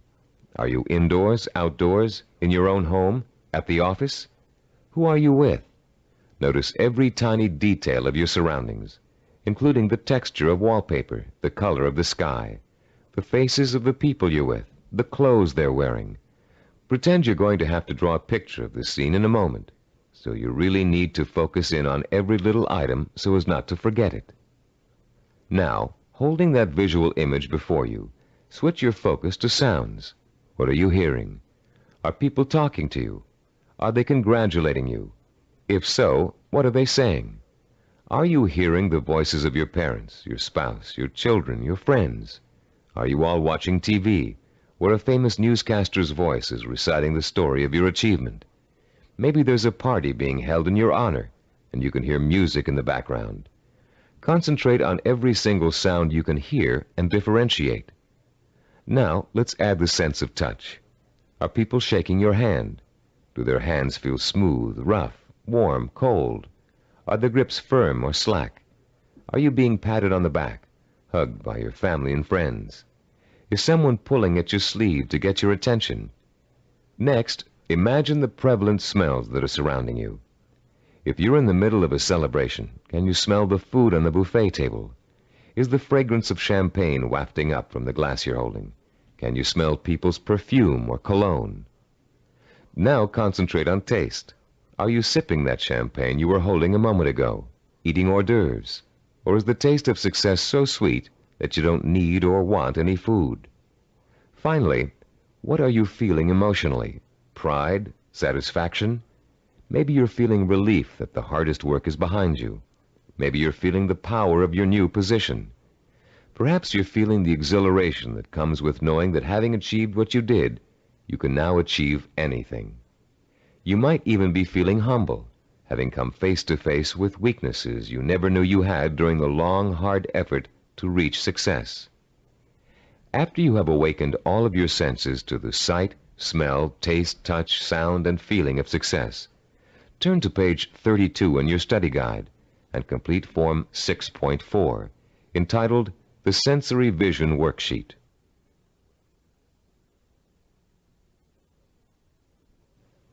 The four-step process we have just outlined takes you on another emotional journey that gets progressively richer, clearer, and more potent. You start with a specific statement of what you want to achieve and when you want to achieve it. Then you gather inspirational photographs of others who have achieved what you want to achieve. You imagine and list the rewards and benefits you'll experience as a result of achieving your goal. And finally, you bring these three steps together into an imaginary scenario rich in sight, sound, touch, taste, smell, and emotion. This scenario is your vision. It is the driving force behind all of your thinking and activity. The more intense and more detailed your vision is, the more emotional power it will pack. The more often you conjure up your vision, the more drive and sustaining power you'll have behind you. This drive and power will in turn enable you to develop working plans, working habits, knowledge and skills you need to achieve your goal. And it will help you to persist and persevere until it is accomplished. Now that you've imagined reaching your goal in all of its sensory detail, you're going to have the opportunity to record it on tape. Don't leave out a single sensory detail. The richer your description, the more powerfully it will affect your ability to keep striving to reach your goal, day after day, week after week, month after month. Use as much enthusiasm as you can during your description. You should be enjoying yourself. After all, it's your vision of success you're describing. After you've finished recording, play back your description and listen to it carefully. Did you falter in places? Were there things you couldn't describe fully? Did it sound as if you didn't quite believe what you were saying? If the first version of your story doesn't satisfy you, erase it and create another one. Do this over and over until you have a version that completely satisfies you. It should be highly detailed and utterly convincing. And if, along your path to achievement, you find your goal changing shape or form, just record a new version that better fits your new goal. You're now going to learn to use this recording as part of a 5-step daily plan for internalizing your vision and making it so much a part of you that it will drive you to plan, to work, to achieve, to persist. Your first step will begin early in the morning, soon after you wake up. The first thing you're going to do before going about your daily business is to review your statement of purpose, your sensory goal statement, your photographs of achievement, and your list of rewards for achieving your goal. This is not just to remind you of why you're striving for success. It's to remind you of exactly why you need to succeed. Your statement of purpose, your list of rewards, your photographs, all speak of your deep need for achievement and the ways in which it will satisfy you and enrich your life. This is what you need to awaken in yourself anew every single morning. After you've reviewed those materials, your second step is to listen to your recording of your sensory goal description. The sound of your own voice, filled with enthusiasm, describing the joy and pride you feel in achieving your goal, will light a fire inside you that will give you the energy and stamina to persist in your efforts to reach success every single day. And during the day, as part of step 3, you must take a few moments out from whatever you're doing, close your eyes, and imagine your sensory goal in all its richness and brilliance. Recall the touch, taste, smell, sight, and feel of success. Relive your emotional reactions to it. Keep the obsession to achieve burning in you all the time by remembering this vision as often during the day as possible. For step 4, at night you must mentally review all the events that occurred during the day. Did you have new experiences that could help you fuel your vision and make it richer and clearer? Make another recording that reflects your new thoughts and feelings. Step 5 consists of listening once more to your sensory goal description before going to bed. And as you're falling asleep, play your sensory-rich scenario of achievement over and over again in your head. This 5-step plan will refuel and reinforce your motivation for achievement, and it will help to give you daily feedback on how well you're progressing toward your goal. But remember, there will be setbacks and mistakes along the way, and there will be readjustments in your thinking and planning about what you want to achieve and how you want to achieve it. You'll find yourself adjusting your course just as you adjust your steering wheel while driving on a winding road. This is to be expected because there is no effortless path to achievement. For this reason, we suggest you record your vision over again at least every 2 weeks. That way, it can keep pace with your daily experiences and changes in outlook. You've come a long way in this session. You've turned a general statement of purpose into a specific statement of what goal you want to achieve. You've put an achievement date on that goal. You've gathered pictures of it. And you've learned to turn it into a living, breathing vision of success that evokes the kind of strong emotions you need to sustain a long, hard effort of achievement. Now is the time to record your vision. Take your time and do it as many times as necessary until you are satisfied with the results. Remember, you're going to be listening to it twice a day, so it needs to be rich and rewarding. You may find you need several tries before you successfully record a vision that satisfies you in its richness of detail and intensity of emotion. Do as many versions as you need until you get the one that sounds just right. If your goal changes, record a new version. If you've reached your goal and want to pursue another, create a new vision and record it. Remember, include all the details and be as enthusiastic as possible. Now, begin your own narration of what it would look, taste, touch, smell, sound, and feel like to achieve your goal. What you can do, or dream you can do, begin it. Boldness has genius, power, and magic in it. These immortal words, written by the great German philosopher and dramatist Johann Wolfgang von Goethe, perfectly set the stage for what you're going to learn in this session. Here, we're going to help you turn the vision of what you want to achieve into an action plan. In Goethe's words, to boldly begin your dream. You already have the vision. You believe in it and in your potential to achieve it. Now we're going to work on a practical, step-by-step process through which your vision can be brought to life. For, as former United States President Theodore Roosevelt said, dreams are a dime a dozen. Everybody's got dreams. It's their execution that counts. Planning is the logical mapping out of where you want to go and how you want to get there. Seneca, the Roman philosopher, captured the importance of planning when he said, "When a man does not know what harbor he is heading for, no wind is the right one."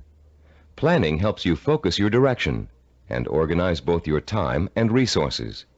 Every moment spent in planning saves 3 or 4 in execution. In this session, you're going to learn a simple yet powerfully effective system of planning, of organizing any goal you want to achieve into logical, easy-to-visualize steps. This system is applicable to any type of task or project, from building a deck to getting a medical degree. It will help you to make short or long-range plans, organize your resources, create schedules to meet necessary deadlines, and improve your decision-making skills. It will also improve the quality of your work. While following this plan, you'll experience an increase in self-confidence and pride as you realize that you are on your way to becoming a self-disciplined achiever. Every small task in your plan that you accomplish will be living proof that you are one step closer to your goal. And as you take each step, your faith in your ability to accomplish your goal will be reinforced and expanded. In approaching the creation of a plan, it is important to keep the following basic facts in mind. First, planning is a way to look at both the whole picture and parts that make up the whole. It is a way to organize those parts in a logical and sequential way. One step should lead to another. More than that, each step you take should make the next step possible, like adding links to a chain to make a fence. We've introduced you to the concept of macro and micro achievements. The whole picture is your macro achievement. The steps you must take to achieve your macro achievement are micro achievements. If you want to build a house, a macro achievement, you must start by leveling the site and digging a foundation.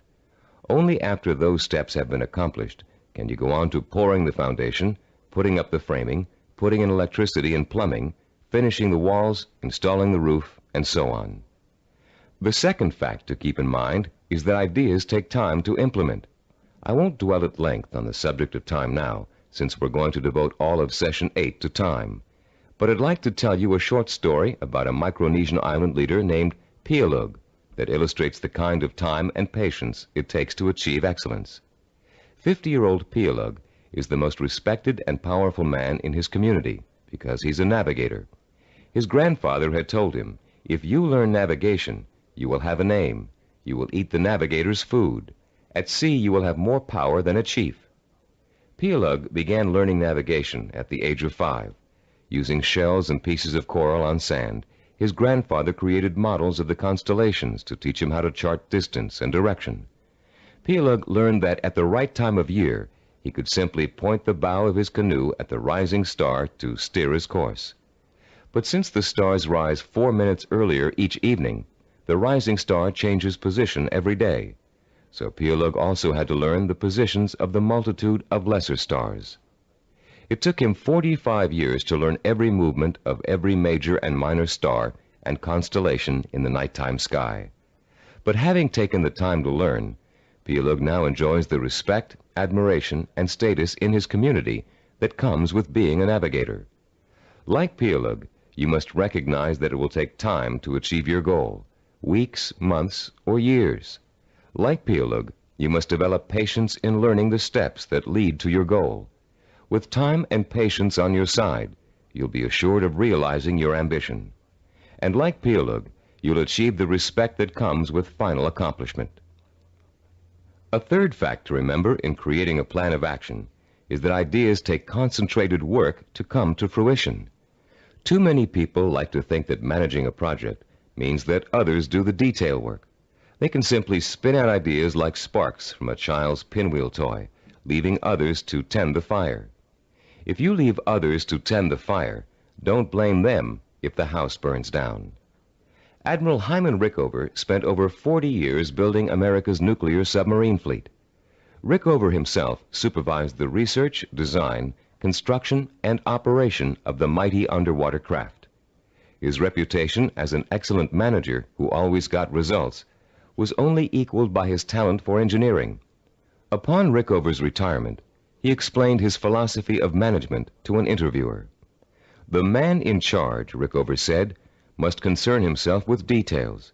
If he does not consider them important, neither will his subordinates. Yet the devil is in the details. It is hard and monotonous to pay attention to seemingly minor matters.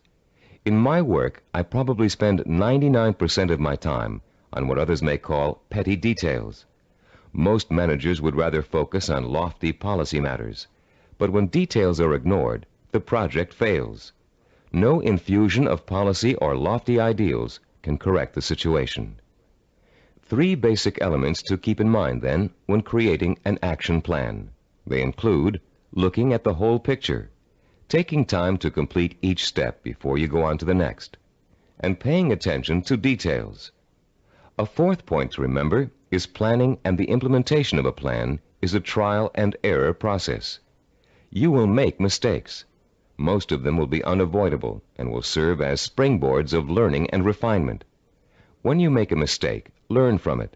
Take corrective action to avoid making it again, and get right back on course. Remember, supposed experts have made greater mistakes than you're going to make, and have managed to turn them into creative successes. Take the Coca-Cola Company's introduction of the new Coke, for example. After spending millions of dollars on market research, and more millions of dollars marketing their reformulated soft drink, they were forced by public pressure to bring back the old formula. They made a mistake in trying to change the taste of Coke, and their marketing executives admitted it. But because of that mistake, Coke is now in a stronger marketing position than ever. The Coca-Cola Company has brought back their old formula, now sold under the name Classic Coke, and they still have their new formula on the market, which was formulated to appeal to Pepsi drinkers. Was Coke's surprise move really a mistake? Nobody thinks so now. By correcting its mistake, Coke has the potential to win over an even larger share of the market than it had before. This process of self-correcting behavior is what scientists call cybernetics. The term may sound very space age, but there's a reason for that. The organizational method you're about to learn is the same one NASA engineers used to put men on the moon. In the early 1960s, when former President John F. Kennedy ordered NASA to put a man on the moon within a decade, NASA's engineers and systems designers rose to the challenge, accomplishing the task by July of 1969. How did they do it? They took their macro objective, putting a man on the moon, and broke it down into a series of micro-objectives that would lead to the final great accomplishment. When the project started, NASA scientists and organizers immediately began preparing flowcharts, identifying each step they would have to take in order to put a man on the moon. First, they had to build a new type of rocket. Then, that rocket had to successfully orbit the Earth for longer and longer periods of time. They had to design spacesuits that would be able to protect the astronauts from the moon's atmosphere. Each step got them closer and closer to achieving their objective, until that historic day when they got the job done. You can duplicate the same process of planning simply and easily. You can apply it to any job you might be called upon to handle. We call the system of planning you're going to learn in this session visual network planning. Visual because it helps you to look at, identify, and visualize each of the steps necessary to complete an objective. Network because each of the steps are connected together to show how they lead to your goal. The instructions and examples that follow will show you how you can quickly and easily put the visual network planning system into immediate operation. There will be 7 steps involved. First, you'll write your objective. Second, you'll break it down into major steps we call activities. Third, you'll organize the activities in logical order. Fourth, you'll design a visual network. Fifth, you'll estimate how long each activity will take to complete. Sixth, you'll determine what we call critical path and float. And seventh and last, you'll assign actual calendar dates to each activity. Don't worry about remembering all of these steps now. We'll go over them one by one, with examples to help you understand them. For now, as we begin our discussion of this powerful planning system, you'll need to refer to your study guide and follow along as I explain each concept. I'll pause here for a few moments while you locate the page. First, let's discuss the 4 basic elements of visual network planning. Look at diagram 7.1 on page 36. The first element is what we call an activity box. An activity is a step or task that must be completed in order to achieve a goal. The name of the activity is listed in a box. One activity is linked to another activity by a line with an arrow. This linking of activities is the second element of a visual network plan. The third element is the activity's reference number. Each activity is assigned a number for the purpose of identification. The number is circled and located in the upper left-hand corner of the activity box. Any number can be assigned to an activity box, and the numbers you do assign don't necessarily have to follow in numerical order. Activity number 23 can follow activity number 15.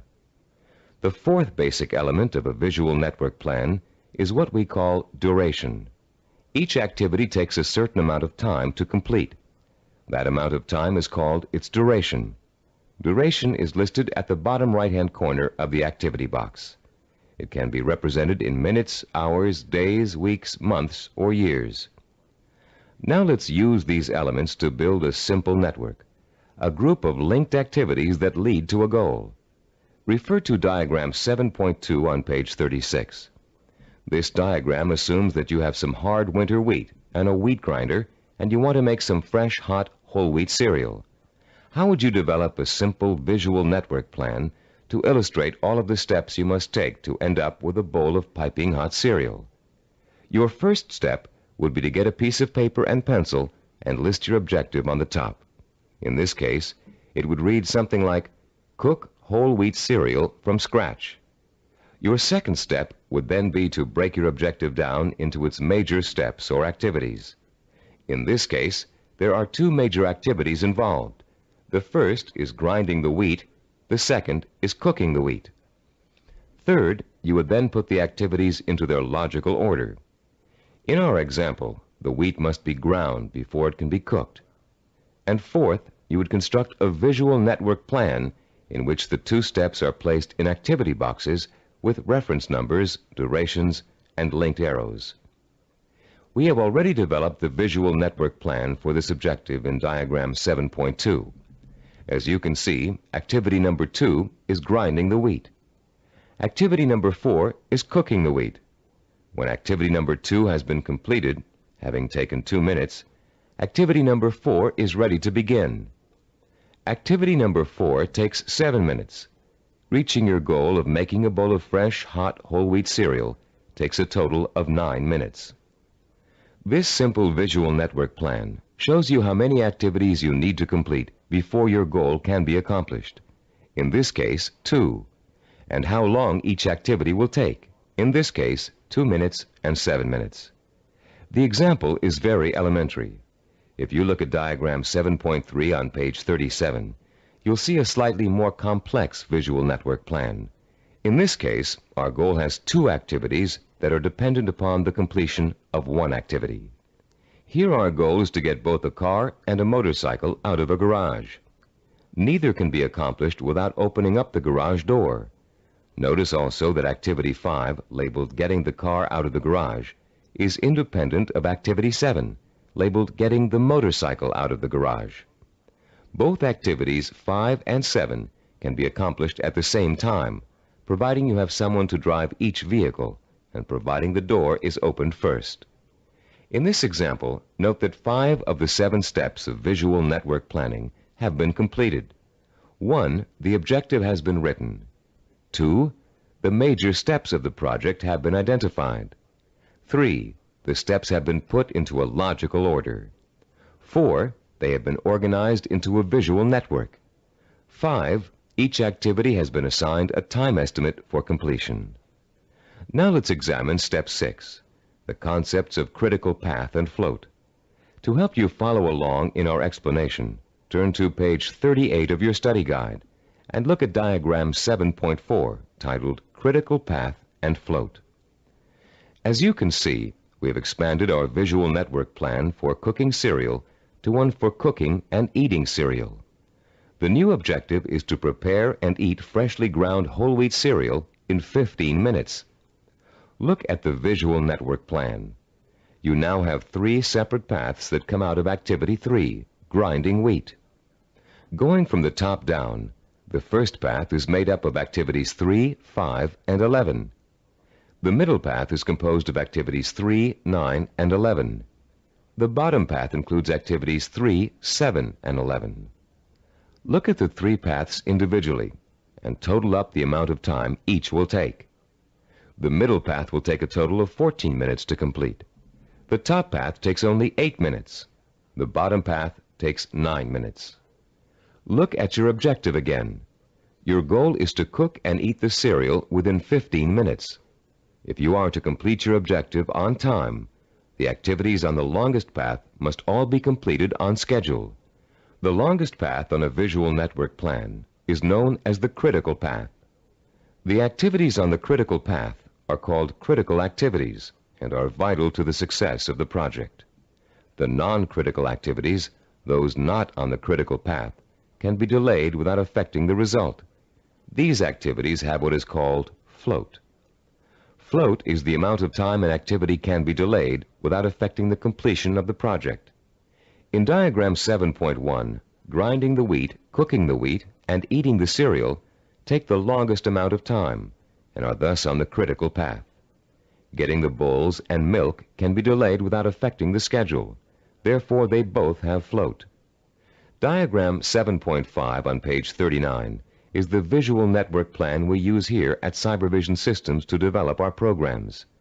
Study the plan and try to determine the critical path.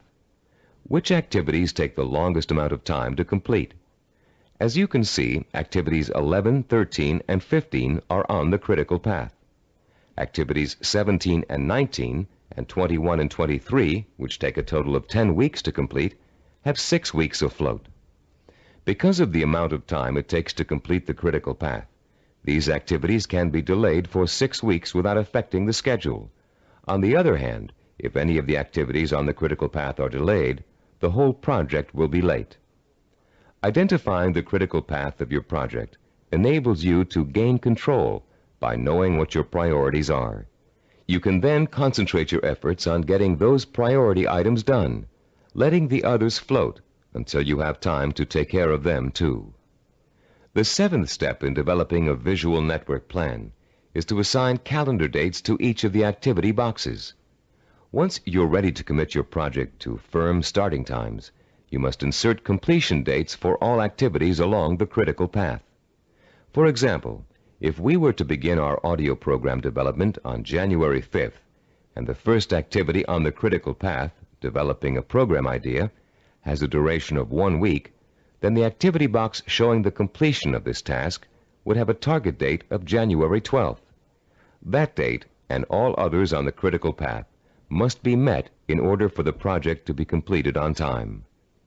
A delay in finishing a critical path activity will result in the delay of the project. But critical path dates have another function besides keeping your project moving on time. These target dates also serve as guides for the float events that lead to your goal. You can position your float activities to coincide with your critical target dates in such a way as to complete them when it's best or easiest for you to work on them. These activities can be worked into your schedule because they can be delayed until it's most convenient for you to do them. Visual network planning works for macro goals and for micro goals. You can create one visual network plan for a macro goal, such as becoming a doctor, and create another visual network plan for getting through medical school. In diagram 7.6 on page 40 of your study guide, we've outlined a simple visual network plan for someone with a macro goal, becoming a neurologist. Each of the activities listed on this plan, which takes a total of 15 years of post-high school study, can be turned into a micro-network plan of its own. Any project that has a beginning and an end will benefit from visual network planning.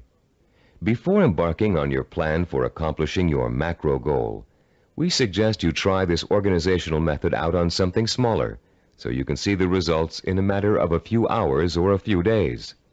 Apply it to a project around the house that you've been putting off for weeks, pruning your trees or repainting several rooms. This will give you a chance to get used to organizing your activities in a logical and systematic way. In using this plan, you'll learn the meaning of hard work and patience. You'll find yourself tempted to skip certain steps and leap ahead to something you feel like doing right away. But when you do go off your schedule, your project won't be completed in time, and you'll begin to see how important it is to stick to dates and schedules if you want to realize any goal. Using this plan will also reward you with a sense of self-disciplined accomplishment. As you complete each task on your path to success, you can mark it off on your chart and be proud that you've done it. You'll also be able to look at your chart at various times during your project and see how far you've come. Before we go on to complete this planning session on cassette side 10, I'd like to say a final word about the planning system you've just learned. No one can be totally certain about the outcome of a string of planned events. Mistakes, unforeseen problems, and outside events over which you have no control can and will contribute to the changing of your plans. Your visual network plan is not carved in granite. It's a living, working system that must change to accommodate the changes in your life. You may underestimate the amount of time it will take you to complete an activity. You'll know better the next time. You may find that you don't need to perform a certain activity at all, giving you some breathing room in your schedule. The objective of this plan is not to give you a rigid yardstick against which to measure your success or failure. Rather, it is to give you a logical, working system for achieving your goal. In creating your visual network plan, do your best to be as accurate as possible about dates and durations of activities. But remember that things may go wrong, and you may have to change those dates. This is not an excuse to quit. It is a good reason to keep sticking to your plan, for without it, you have little chance of achieving your goal at all. Remember, to successfully realize your purpose, you must have the courage to take risks, the courage to fail, and the courage to learn from your failures. Visual network planning is a roadmap that points out your destination and suggests a way to get there, but it doesn't tell you how to take the trip. It's up to you. On the next side of this tape, you'll take the exciting step of developing your own visual network plan, and you'll write your own story of achievement in a way that brings home the power and reward of final success. Now that you've been introduced to the guidelines of effective planning, you're ready to turn your own purpose and vision into macro and micro plans. As you do, keep in mind the following suggestions. First, the instructions on how to develop a visual network plan are guidelines only, and not a rigid set of rules. Use the principles we've discussed as a guide to meet your own specific needs. Second, take the time to work at converting your goal into a visual network plan. You'll probably need to come up with a number of rough versions before you arrive at your finalized plan. Don't get frustrated. The very act of planning will force you to think logically and use your creativity. More importantly, your vision will go from the abstract to the concrete, a step most people aren't able to take or don't know how to take. In developing your personalized visual network plan, you'll find that this system will become one of the most valuable tools you'll ever use. So study it thoroughly, familiarize yourself with the steps, get to work, and be patient. After you have developed your first visual network plan, there's an exercise I want you to complete. Take your plan and put it in front of you. Study what you've written for a few minutes. You have a stated objective, a list of activities, and a time frame. That's all it takes to tell a story. So I'm going to ask you to tell the story of the achievement of your own goal. Only you're going to tell the story in the past tense, as if your goal has already been achieved. In your story, pay attention to details. How long did it take to reach your goal? What did each step along the way feel like? Did you have to reevaluate your goal in the process of achieving it? What did you discover about yourself along the way that led to the successful achievement of your ambition? Keep your story simple. Pretend you're talking to a friend. Be enthusiastic. Be proud. Give your friend a step-by-step description of just how you did it. First I did this, then I did that, and this happened along the way, so here's how I took care of it, and so on. Now you're going to tell your story on tape to describe your success in sensory-rich detail, with all the enthusiasm you can muster, as if it finally really happened. When you're done, you'll have a record of your success that you can refer to again and again for inspiration. When you play your story back for the first time, listen very carefully to your descriptions. Did you falter in places? Was there a lack of conviction in your voice in certain areas? Did you hesitate, as though to tell yourself you really didn't believe that success was yours? Or were you self-assured and utterly convincing?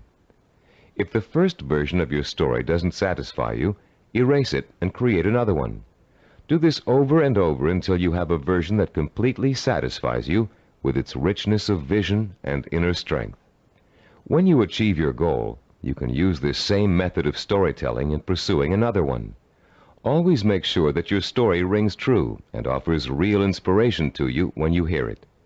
Remember, don't be afraid to brag and relive the success you've already accomplished in your imagination.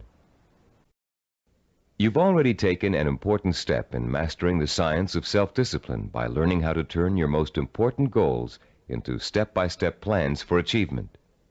Now comes the time to roll up your sleeves and learn how to put these plans into action. This is an exciting moment for you and a turning point in your quest for success. Up until now, you've learned how to prepare for achievement. Now you're going to learn how to actually tackle the hard, efficient work that is the bread and butter of achievement itself. Notice we said hard, efficient work, not just hard work. Hard work alone doesn't guarantee success. In fact, many unfortunate people spend a great deal of time working very hard and never get anywhere in spite of it. Making intelligent and efficient use of your time is of paramount importance in achieving your goal, especially when that goal may take years to achieve. In this session, you're going to learn how to manage your time and effort so efficiently that you won't waste one valuable moment in your journey to achievement.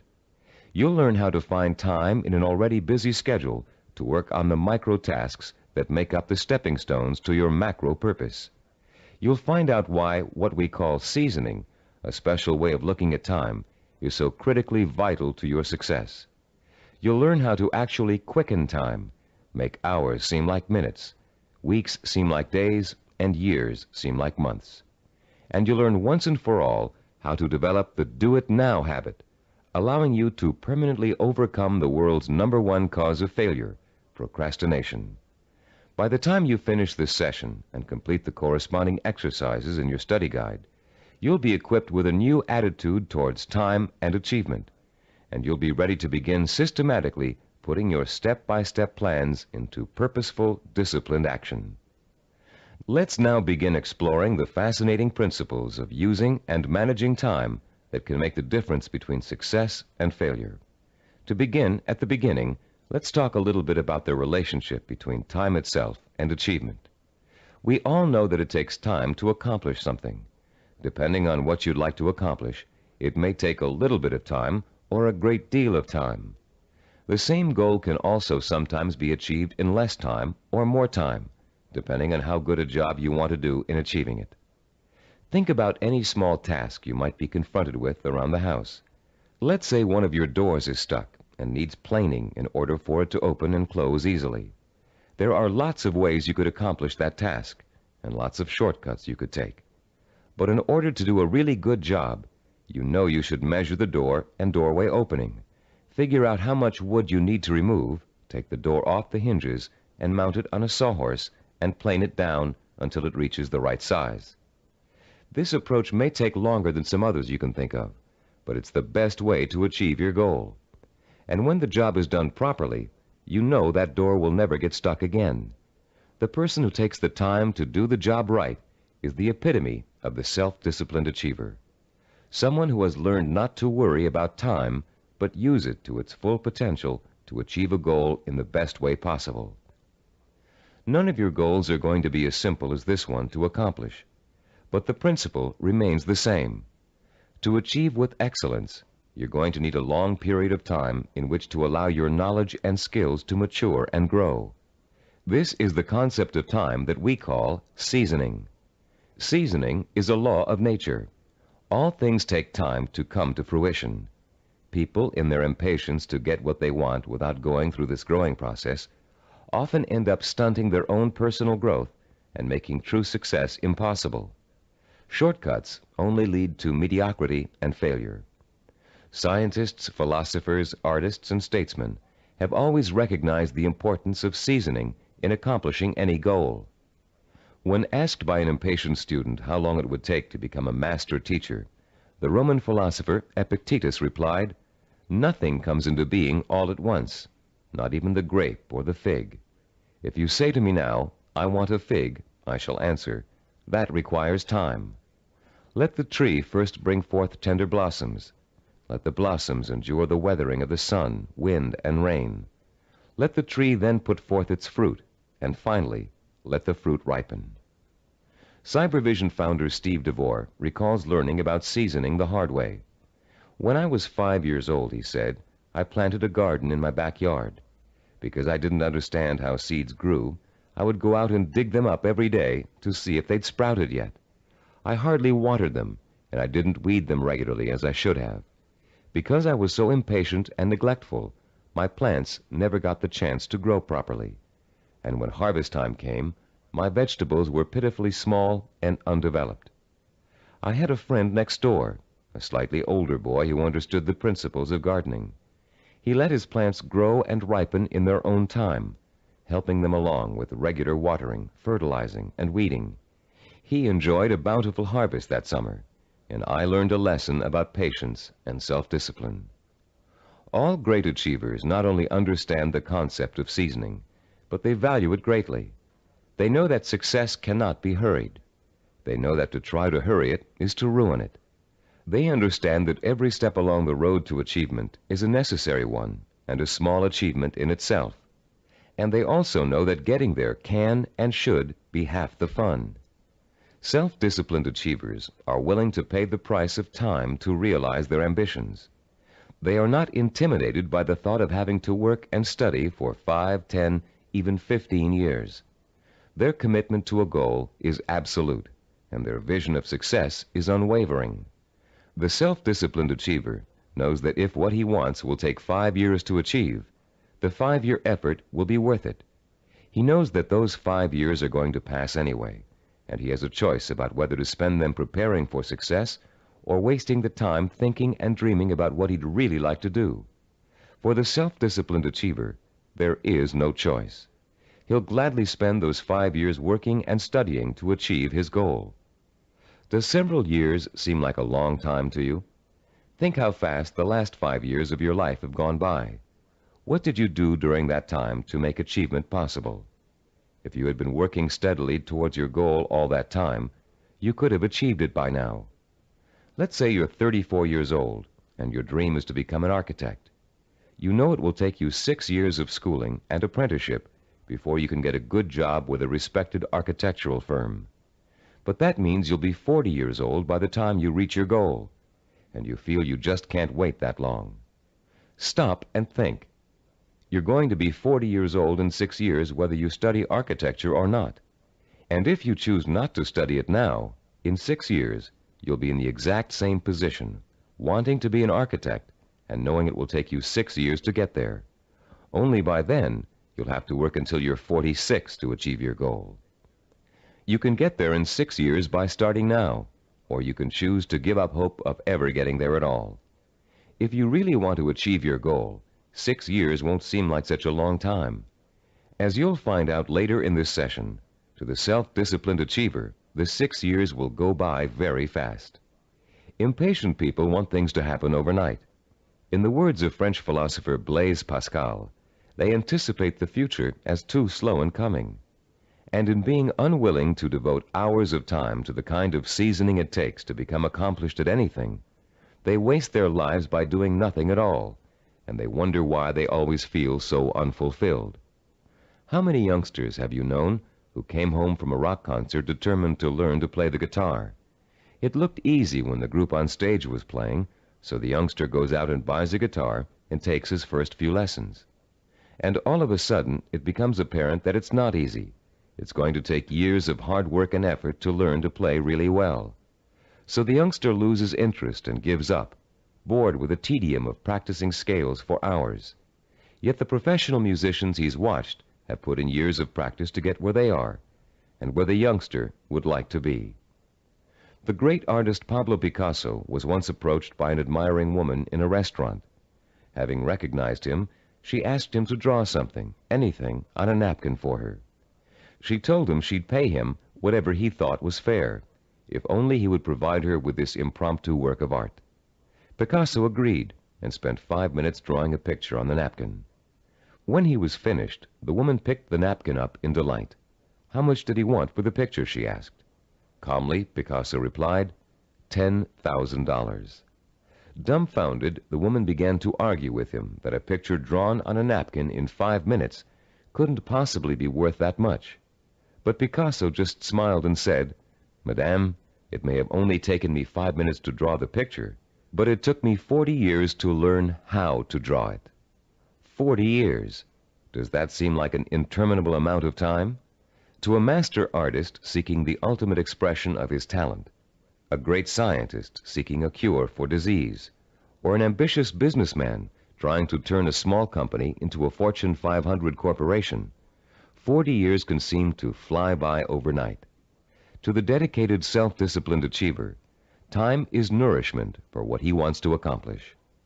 And that time is well spent, taking step after step in a continuous effort to achieve a specific goal. The achiever does not get sidetracked. Every day he concentrates on the micro tasks that make up his macro purpose. And each completed micro task becomes a source of pleasure and a reward in itself. Top newscaster Eric Sevareid achieved his macro purpose by actually ignoring it. Instead, he concentrated on the micro purposes that would help him accomplish his goal. Sevareid tells the story in his own words. Once when I relinquished my job and income to undertake a book of 250,000 words, I could not bear to let my mind dwell on the whole scope of the project. I would have surely abandoned what has become my deepest source of professional pride. I tried to think only of the next paragraph, not the next page, and certainly not the next chapter. Thus, for 6 months, I never did anything but set down one paragraph after another. The book wrote itself. Years ago, I took on a daily writing and broadcasting chore that has totaled now more than 2,000 scripts. Had I been asked at the time to sign a contract to write 2,000 scripts, I would have refused in despair at the enormousness of such an undertaking. But I was only asked to write one, the next one, and that is all I have ever done. You can learn to work in microtasks by following your step-by-step plan for success and concentrating only on each step at a time. But you cannot learn seasoning as if it were a skill. Seasoning is an attitude that must be adopted and made part of your mental framework if you are able to achieve your lifelong purpose. It is crucial to self-discipline. More than that, it is actually at the heart of self-discipline. Besides seasoning, the self-disciplined achiever experiences something we call time quickening. Time quickening does not mean taking shortcuts, as you might first guess.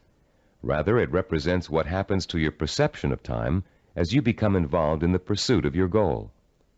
Time quickening is an almost magical experience where time seems to disappear and you know you're in complete control of what you're doing. When it happens, you feel energetic, concentrated, and completely absorbed in your task. We've all experienced time quickening when we're doing something we particularly enjoy. For you, it may have happened while you were reading an exciting murder mystery, watching an action-filled movie, playing a game of tennis, or even weeding a garden. Time quickening takes place whenever you find yourself completely engrossed in something to the point where nothing can distract you. The moments fly by so quickly, you're just not aware of them. Past and future seem to disappear, leaving only you and the task you're engaged in. And after what only seems like minutes, you look up and notice in shock that a great deal of time has passed. Dreams are a reverse example of this phenomenon. Although you may often wake up feeling as if you've been dreaming a particular dream for hours, the whole thing has actually taken place in just a minute or two. The human mind has the amazing ability to alter our own perception of time. Once you learn to use this ability to your advantage, you will no longer be discouraged at the thought of having to spend so much time pursuing your goal. Scientific research has shown us how to trigger the experience of time quickening. You can actually learn to consciously create the sensation that time has stopped. You can do it by becoming single-mindedly and uninterruptedly involved in an activity for a significant period of time. Time quickening occurs when you surrender your attention and your senses to something outside of yourself.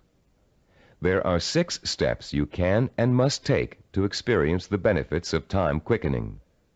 Listen to them carefully, and then try to recreate them, first with lesser tasks that may or may not be related to your goal, then with your actual micro-purposes. First, create or find a working environment that is free of distractions and potential diversions. Second, focus on doing one task at a time and stick with it until it is completed. Third, surrender yourself to the task at hand. Work hard and work well, and don't stop working until you have finished as much or more of the task as you started out to do.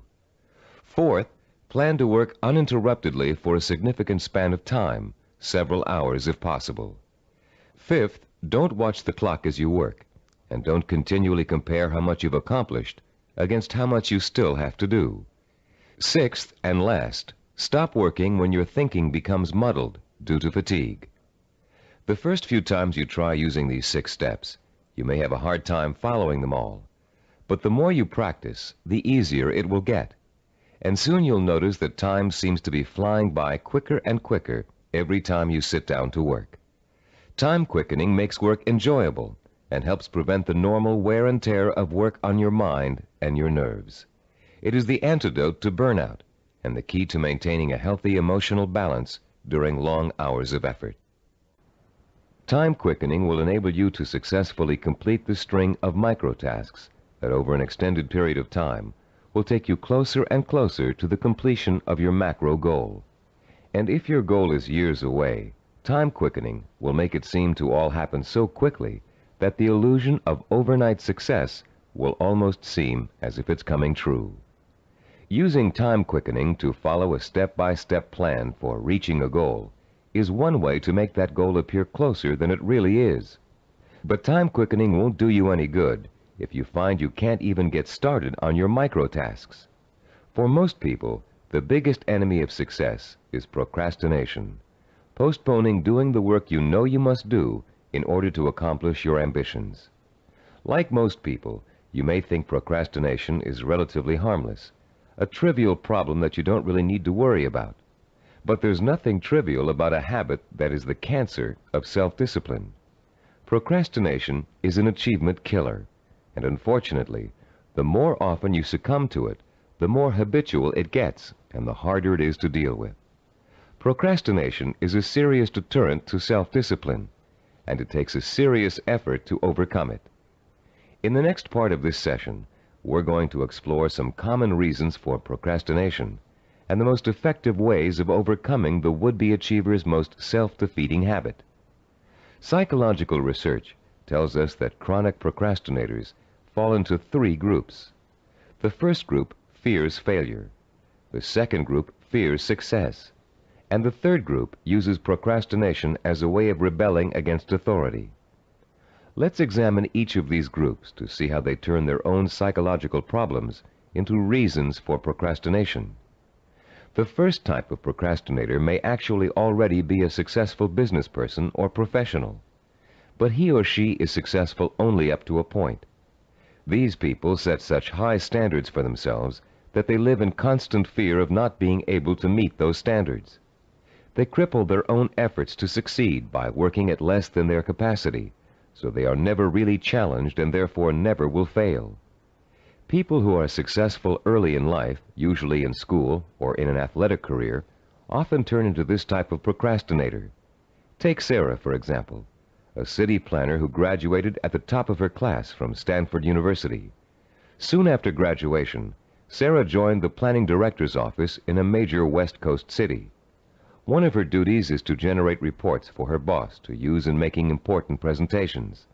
Sarah has begun putting off doing the reports until the last minute. While she collects the material in time, she finds that she dawdles with the writing process until the night before, or sometimes even the morning of the presentation. She then rushes through the writing and ends up turning out an adequate but far from superlative report. What Sarah manages to do in each case is avoid testing herself to the maximum. She is not certain whether she can live up to the high promise of her success in school.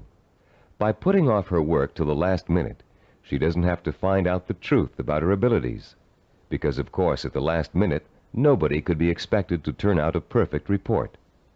In the course of this kind of procrastination, Sarah has picked up a new skill called brinksmanship.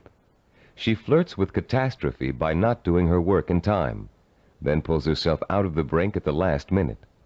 If her performance doesn't measure up, she can always blame lack of time for failure. When her performance is good, she can applaud her ability to come through in the clutch. All that Sarah is proving is that she can do an adequate job at the last minute. The real test, what she'd do with the report if she took the time to work on it, has never been faced. The second group of procrastinators are afraid of the very thing most people are striving for: success. Some of these people are simply afraid to stand out from the crowd. They don't want to be seen as different. Many are afraid that if they are too successful, they will outgrow marriage partners, families, or friends.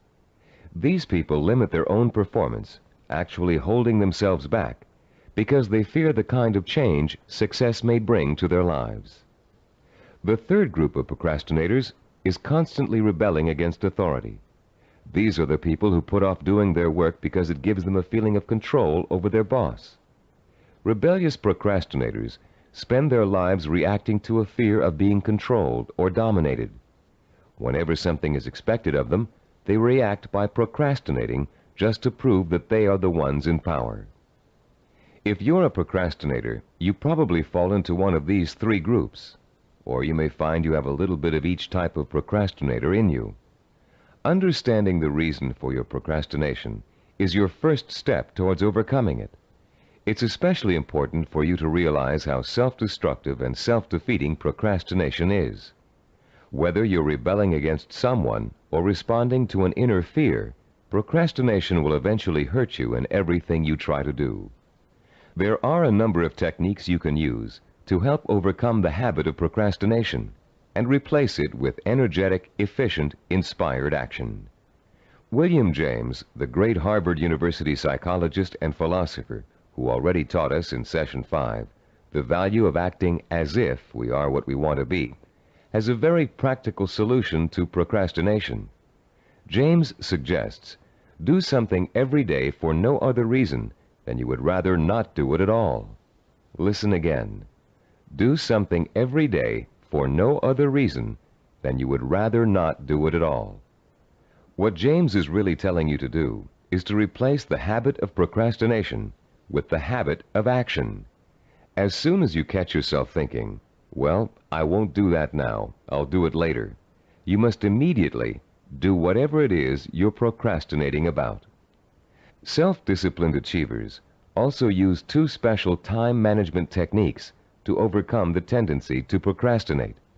The first is called Swiss cheesing. The second is called unscheduling. Swiss cheesing is another term for dividing a macro purpose into a series of micro tasks. The management consultant who invented the term conceived of it as a way of poking holes in a large task to make many smaller tasks. If you have a task that will take 2 hours, Swiss cheesing it creates 8 15-minute segments, or 4 30-minute segments, or however many smaller segments you need to get the task done. Breaking a macro purpose down into micro tasks makes it seem much less formidable. In fact, this one-step-at-a-time approach is the only way to achieve a major goal. Without losing sight of what you want to achieve, you should never go around thinking about the enormity of your major purpose. You must concentrate only on achieving one small step at a time. Unscheduling also helps you to overcome procrastination and get on with your project in the most efficient way possible. Sometimes you know you're going to need so much time to complete a task that you won't even start it. You rationalize that you'll never find the time to finish it anyway. But often people overestimate how much time it really will take them to do something, and they don't realize that by Swiss cheesing, they can find the time to do it in an otherwise busy schedule.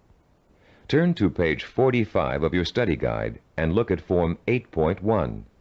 You'll see a chart with the days of the week listed along the top row, and the hours in a day listed vertically along the left side. There are 7 days listed and 16 hours per day. The chart presumes that you get up at 6 o'clock in the morning and retire at 10 p.m., but you can easily change the numbers to correspond to your own daily hours. It's often a shock to look at a chart like this and realize how many hours you actually have available to you in a one-week period. Of course, many of those hours are taken up with the necessities of everyday life. Your first task in this exercise is to fill in all those hours that are occupied with travel, meals, work, meetings, regular recreational activities, and other commitments. Only fill in the time that absolutely must be devoted to activity. If you regularly watch television or read magazines for 3 hours every night, that doesn't qualify as a life necessity unless it's part of your job to do so. When you've finished, look at the boxes you haven't filled in.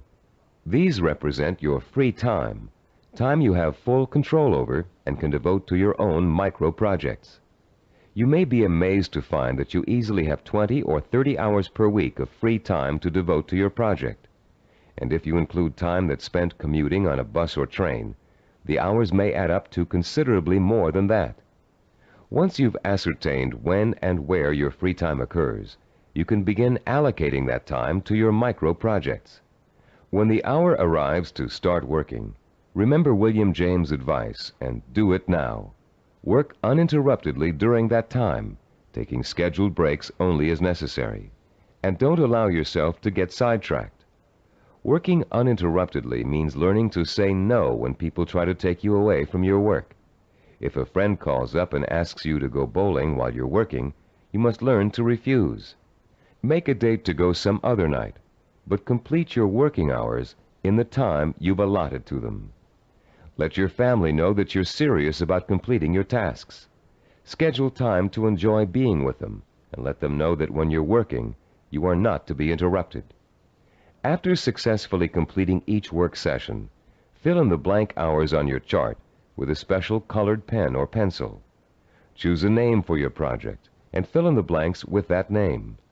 It will soon become extremely rewarding for you to look at the chart and see the red or green boxes begin to take up considerable space on the page. More rewarding, you'll begin to see real progress in your effort to complete your micro tasks. As you learn to devote uninterrupted time to your work, you'll find the time-quickening experience begin to occur more and more often, and you'll be less and less inclined to procrastinate. Soon your micro-projects will become as much a part of your life as eating and sleeping. And an excitement will take hold as you begin to realize that, yes, you are working steadily toward your goal. And not only can you really do it, you are really doing it. Be careful not to overcommit yourself in terms of time spent on your project. Your goal is not to exhaust yourself. And beware of trying to go in too many directions at once. That can cause the kind of anxiety that will make you want to give up before you even get started. Concentrate on accomplishing one task at a time. That task will get done, and then you can start on the next, which will also get done, and so on. Keep in mind through all of this that your objective is not to punish yourself with work in every free hour you have during the week. Working towards a macro goal by accomplishing micro tasks should not be an unpleasant experience. By creating a healthy balance between work and recreation, you'll find yourself looking forward to those hours when you can devote yourself to pursuing the goal that will make life truly worthwhile for you. You'll reach a point where you wouldn't trade those hours for anything in the world. You've come a long way in this session. You've learned how to overcome the tendency to procrastinate, how to experience time quickening, and how to learn to value seasoning as inevitable in reaching any goal. We'd like to make one more suggestion to you before ending this session. Put up a sign at your desk, table, or other workspace. A sign in big, bold letters that you can see every time you look up. This sign should say, "Use time or lose time." Let it serve as a constant reminder that time marches on, whether you're working toward your goal or not. And every minute that you are devoting to your micro projects is bringing you just a little bit closer to achieving your life's ambition. In the next session, you'll find out how self-disciplined achievers master the skills and knowledge they need to make their vision a reality. And you'll learn to broaden your own new field of knowledge by overcoming your learning blocks and harnessing your built-in powers of intelligence and discipline. In this session, we're going to talk about how you can identify and learn the knowledge and skills you need to master in order to achieve your vision and purpose. As we've repeated throughout this Neuropsychology of Self-Discipline program, any goal worth achieving takes preparation and careful, patient work. As easy as running is, as natural as it seems, you wouldn't go out today and run a marathon without months of preparation, slowly working up to 3 miles a day, then 7, then 10, then 15, gradually working toward the 26-mile goal. You would start marathon conditioning with a careful program of nutrition, stretching exercises, reading, talking to other runners, and even a doctor's checkup. You'd determine what knowledge and skills you'd need to accomplish your goal of 26 miles, and you'd accumulate the knowledge and skills step by step until your goal was achieved. The goal of this session is to help you learn how to learn. Many of us were programmed years ago with the belief that there are certain things we just cannot learn. We were tracked in school into one path or another because of test results which told us we had no aptitude for a particular subject area, or by teachers or counselors who believed we were best suited for one discipline over another. In some cases, the stereotype was as blatant as girls take home economics, boys take shop. In other cases, the grounds for tracking could have been racial or economic, or some other person's perception of our intelligence. In a now famous psychological study, new teachers in an elementary school were told that certain students in their classes were gifted and certain others were slow. In truth, there was no measurable difference in the student performance up till that time. But by the end of the following semester, the students labeled gifted were doing work above grade level, while the slow students were performing below. The only thing which had changed was the teachers' attitudes toward the children. Much of our response to learning has been based on what we've been told about our ability to learn. In this session, you'll learn how to break through the learning barrier and clear away the mental blocks that have you falsely entrapped in the belief that you can't learn certain difficult subject matter and skills. You'll learn how to learn all over again, this time recognizing that your potential is as unlimited as your imagination. You, like other self-disciplined achievers, will know how and when to acquire the essential knowledge and skills that will enable you to achieve your goals. In our research into human achievement, we found that the world's most persistent and successful people had developed a four-step approach to learning that ensured they would successfully acquire the knowledge they need to achieve their goals. The process is a simple one. Listen carefully as we go over its basic components. First, they're able to determine what new skills and knowledge they must learn in order to achieve their goals. Second, they call into play their belief in their ability to learn. They believe they can learn any subject or skill, no matter how difficult it might be. Third, they're patient.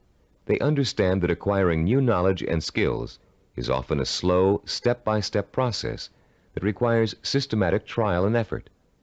No matter how young or how old, the learner must go through the same progression of acquiring knowledge and skills. And fourth, they develop their own effective, personalized system for learning, a simple learning formula they can apply to any subject matter to efficiently and thoroughly master goal-relevant knowledge and skills. Let's delve into each of these steps in turn to see how they can be applied to your own learning efforts. The first step of a learning program to acquire a new skill can be approached much like the planning work we dealt with in Session 7. You can design a similar flow chart with an activity box labeled Start and a box labeled Finish. The intermediate steps are, of course, other activity boxes. Activities which must take place at the same time must appear one above the other. The activities that follow each other in chronological order are listed from left to right. The activity that comes first is to the left of the activity on the right. Any research you have to do, consultations you have to make, background materials you have to accumulate, all are entered on your flowchart in the proper activity boxes. Let's assume for a moment you're just about to begin your first year of college. Your ambition is to become a neurologist. You know that to get into medical school, you have to excel in college pre-medicine. The thought of taking 4 years of math, chemistry, and biology seems pretty intimidating, and becomes even more intimidating when you realize that you have to have almost a straight A average in those subjects to be even considered for medical school admission. The intimidation would quickly go away if you could develop a 4-year visual network plan that outlines specifically what you had to learn and in what order you would have to learn it, year by year.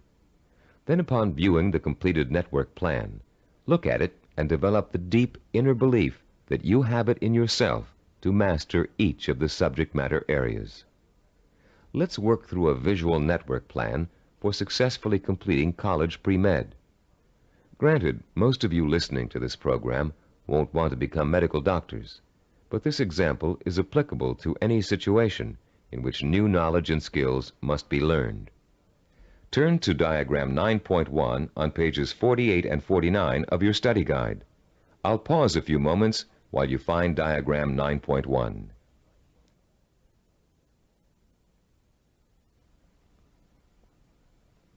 As you can see, there are 3 visual network plans. The first one outlines the chronological steps to becoming a neurologist. We call this a macro plan, with the objective of becoming a neurologist. Below that is the micro plan with the objective to graduate in pre-medicine in 4 years with a minimum 3.5 grade point average. The micro plan is broken down into 2 levels. The first level is visually represented in 2 steps: the Start, labeled number 1, and Graduate with a Bachelor of Science in Pre-Med, labeled number 3. This first level has actually been extracted directly from the macro plan. Now look at page 49 and the Level 2 diagram. As you can see, Level 2 is an expanded version of Level 1. Through the study of the college course catalog and after talking at length with college advisors, you have identified the pre-med requirements and have broken them down into a prerequisite chronological order. This visual network plan then serves as the step-by-step map for completing your pre-med program, the first step in your macro objective of becoming a neurologist. As you look at the visual network plan for completing pre-med, what type of emotions do you experience? Do you feel intimidated at the prospect of excelling in the hard sciences? Do you doubt your ability to learn such difficult subjects and to learn them so well that you finish each course at the top of your class? If you feel intimidated and experience doubt, then you probably won't make it. If you look at the plan and feel deep down inside that with enough effort, study, and application, you can master each of the courses, then you'll probably succeed. The difference, you see, is really not in ability or intelligence. Rather, it is an attitude, your belief in yourself. The belief in yourself as someone who is capable of learning is 90% of the learning hurdle. The other 10% is single-minded application mixed with ability. The belief in yourself as someone who has the ability to learn is the second step involved in the self-disciplined achiever's pursuit of goal-related knowledge and skills. Much of your own belief in yourself as someone who is capable of learning complex material may have been educated right out of you in school for a variety of reasons, some of which we explored at the beginning of this session. One major reason for this belief is a vicious cycle people get caught up in early in their learning experience. Take math, for example. Many people have learning blocks when it comes to math. They feel that they just don't have the aptitude to learn complex mathematical concepts, and they can prove this lack of ability to you from their grades and success in math classes. What most of these people lack is not the aptitude for math, but the application of self-discipline. Math requires progressive learning. You have to master one concept before you can go on to the next. If you miss a few steps in between, then it's really easy to get lost. And once you get lost, it's nearly impossible to catch up. To stay on top in math requires a daily effort of study. Most people who enter math because of their lack of self-discipline think that they can get by with a minimum of effort. Most of these people are intelligent. They can get by in most other courses by just coasting. They think they can do the same thing in math, but soon they get behind and can't catch up, and usually do poorly in the course. Then, after such an experience, they label themselves as poor in math. They carry this label with them throughout their lives. This label shades most of their decision-making when it comes to choosing courses of study and careers. Such people will avoid careers that require mathematical understanding because they think they don't have the aptitude. Actually, they probably had and have the aptitude, but not the attitude. Their life's potential was stunted by a false assumption. All they needed was someone to teach them the value and skill of self-disciplined application. Most of the people we studied in the creation of the Neuropsychology of Self-Discipline program were not extra intelligent, but they did have a firm belief in their ability to learn anything and everything. To them, 90% of their ability to learn was their belief in their ability to learn. If you examine your own positive role models, you'll probably discover that few of them test out at genius level on intelligence tests. Most people think that Albert Einstein, for example, was a mathematical genius, when in actuality he flunked his college entrance exams and was a poor student in mathematics. As a youngster, he envisioned himself one evening riding through space on a beam of light. In his imagination, he sensorially experienced the theory of relativity. He knew what it was, but he was not able to explain it to others in a language they could understand. The only language was mathematics. Driven by his vision, he forced himself to learn mathematics. For Einstein, it was a day-by-day struggle, but he finally developed enough mathematical knowledge to simply express his experience mathematically. Einstein's theory of relativity and its mathematical expression ushered in the age of nuclear energy. Another scientist, whom most people attribute genius, was the inventor of the laser, Dr. Theodore Myman. While at Stanford University, he flunked his PhD oral exams and had to take them over again. Learning didn't come easy for him. It was a daily, step-by-step struggle. Baseball hitting great and cybervision role model for its baseball neuromuscular training video cassette, Rod Carew, didn't make his high school baseball team because his coach thought he wasn't a good enough hitter.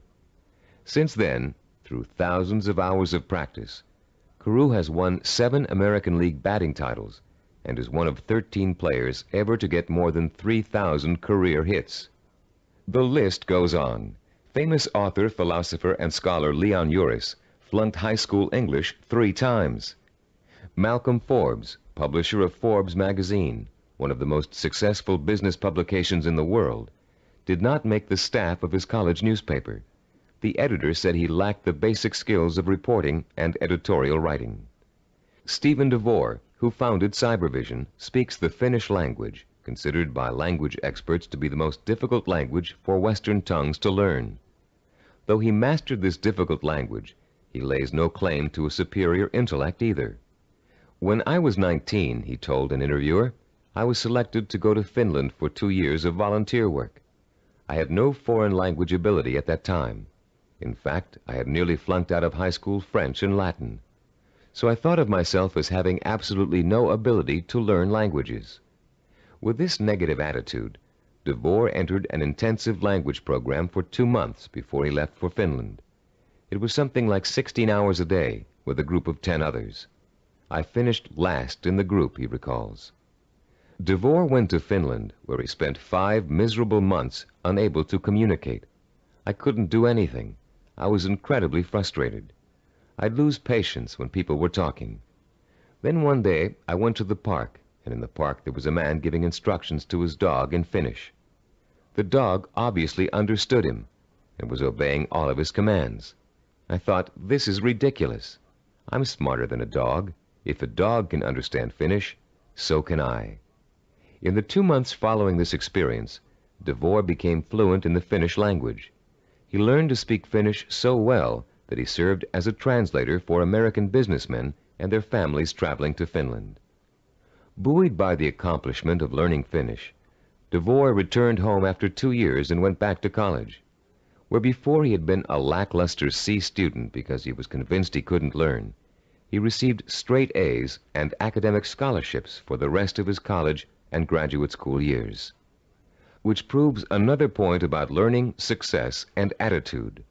Once you have successfully learned a subject or skill, it bolsters your confidence in your ability to learn other skills. Once you've proven to yourself that a negative concept you had was wrong, you begin to realize that all of your negative concepts may be wrong. What you couldn't do in the past, you can now do. You can do it because finally you believe you can do it. Breaking the cycle of a negative attitude may not be easy, but once you do, you'll be far less inclined to get back into the cycle. That's why small steps and small accomplishments are so important in pursuing a macro goal. You may look at a map for becoming a neurologist and say, I'll never get through all those math courses. But if you get 1 A in algebra, you'll realize that you can. Another way of expressing this is that success in learning begets more success. Once you have successfully learned a subject or skill, it bolsters your confidence in your ability to learn other skills. Your past, in which you may have been labeled or labeled yourself as a non-learner, is precisely that, your past. It is not your present. It has little relation to what you are capable of accomplishing now.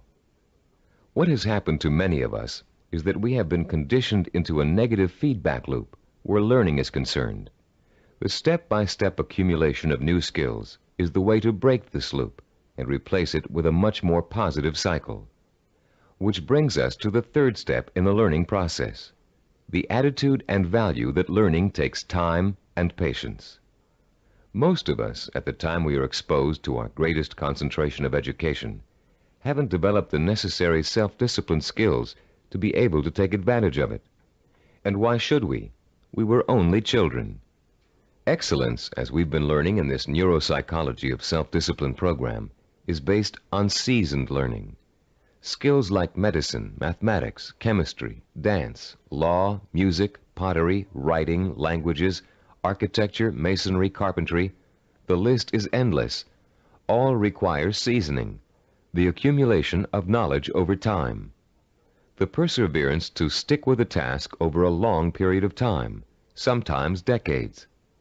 The ability to find pleasure in the accomplishment of steps toward a goal, rather than seeking the instantly gratifying quick fix. All these are the hallmarks of the self-disciplined. A wise philosopher, in speaking of the seasoning of a learner, once said, "There are very few human beings who receive knowledge complete and staggering by instant illumination. Most of us acquire it fragment by fragment, on a small scale, by successive developments, cellularly, like a laborious mosaic." One other myth about the acquisition of knowledge has it that you can get too old to learn. This bit of fallacious thinking has been handed down in the aphorism that you can't teach old dogs new tricks. It's worth laying to rest. A classic incident from the life of the great poet Longfellow illustrates the relationship between age and learning.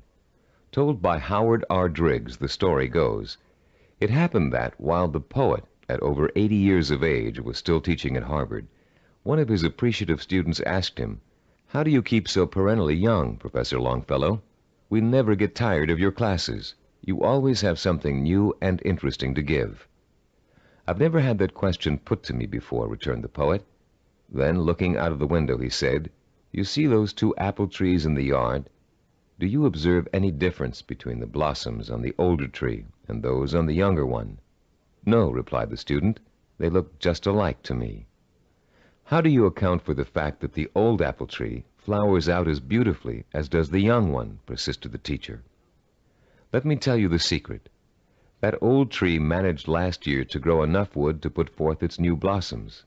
Blossoms, you know, always come on the new wood." "Oh, I see," said the young man. "To keep young, one must keep growing." "Yes," came the quiet response. Einstein, in his later years, was asked the secret of his ability to learn. His reply also illustrates the point and importance of lifelong learning. Einstein said, "The more I learn, the more I realize I don't know. The more I realize I don't know, the more I want to learn." Age should be no barrier to the acquisition of new knowledge and skills.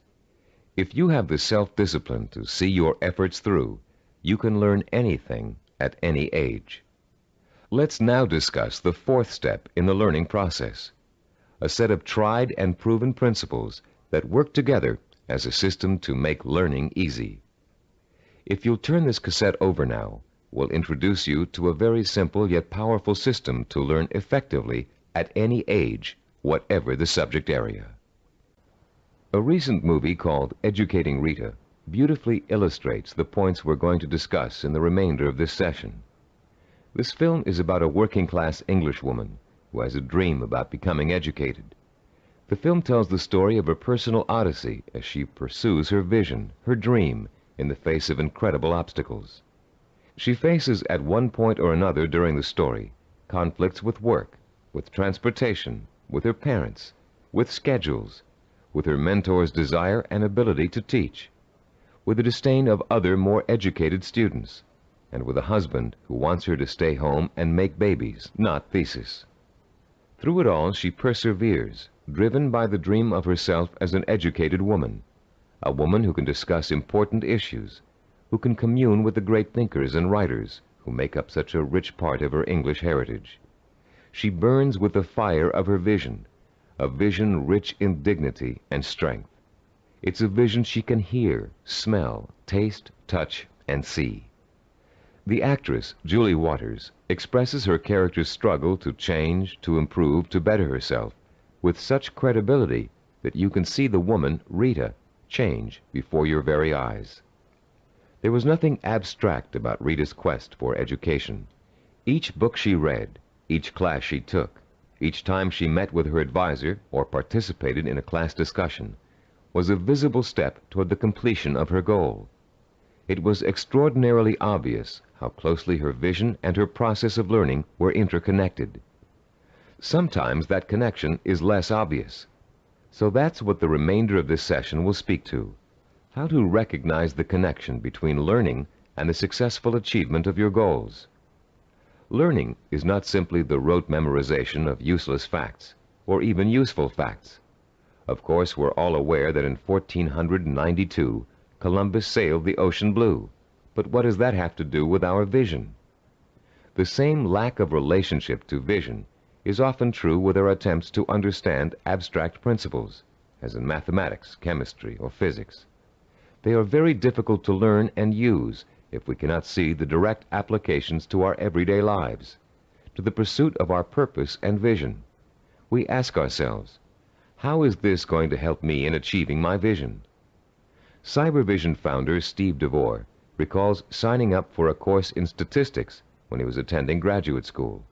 He hadn't taken the prerequisite higher math courses, but had gotten permission from the instructor to take the course anyway. DeVore's instructor, however, issued a dire warning at the beginning.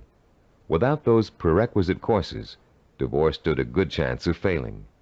But forewarned is forearmed, and DeVore found a way to overcome his lack of preparation. The first week of class, he found himself swamped with mathematical concepts that were abstract and confusing. The only way I could make sense out of what was going on, he says, was to take each abstract principle and make it concrete. Instead of talking about X's, Y's, and Z's, I made them into apples and oranges, and I ended up with the second highest grade in the class. I find this concreteness also ties into vision, DeVore continues. Whenever you have to learn something that seems beyond your grasp, remember your vision and why you have to learn it. Then it will seem real and vital, and you'll have an easier time dealing with it. Whatever you have to learn, no matter how abstract or detailed the information, if it's necessary for your vision, then you can embody that information with your vision. Then it becomes something real and vital. You can put a handle on it. You have a reference for it. You've been learning the importance of vision all throughout this program. The sensory-rich, detailed kind of vision you created in Session 6 and are continuing to create on a daily basis. Making those visions concrete, you'll recall, sometimes even involved putting clippings or photographs of a desired goal upon the wall. This kind of work to strengthen vision is also at the heart of learning. As I promised earlier, I'm about to introduce you to a powerfully effective, easy-to-learn method of learning that will carry you through the rest of your life. This four-part learning system is the application of certain principles that reveal themselves in the course of our research with self-disciplined achievers. Learning and applying these principles will enable you to approach any subject matter with confidence and thoroughly learn the material no matter how difficult it might be. We call this system mega learning. We use the word mega to connote power. The power to achieve you acquire through the acquisition and application of knowledge. Let me quickly preview each of the 4 steps and then look at the process in greater detail. First, recognize the need to learn a principle. Second, relate the principle to your personal vision or goal. Third, internalize the principle by relating it to your own experience. And fourth, apply the principle in action. Let's examine each of these 4 steps in turn. First, recognize your need to learn new information and skills. You cannot reach your goal without getting an education first. This doesn't necessarily mean attending school. It means identifying the key skills and competencies that you must master if you are successfully going to reach your goal. Ask yourself, will I achieve my goal without this knowledge or skill? If your answer is no, then you have a strong motivation for learning. Your learning is now crucial, for without it, your road to achievement is blocked. Learning is a lot easier if you have a specific reason to learn. Once you recognize that you have a need to learn, you've taken the first step toward achieving your goal. Step 2 is simply asking yourself, how can I use this? How will it help me fulfill my vision? Imagine yourself achieving your goal and using the new knowledge and skills you are about to learn. See how each skill and bit of knowledge applies directly to your future success.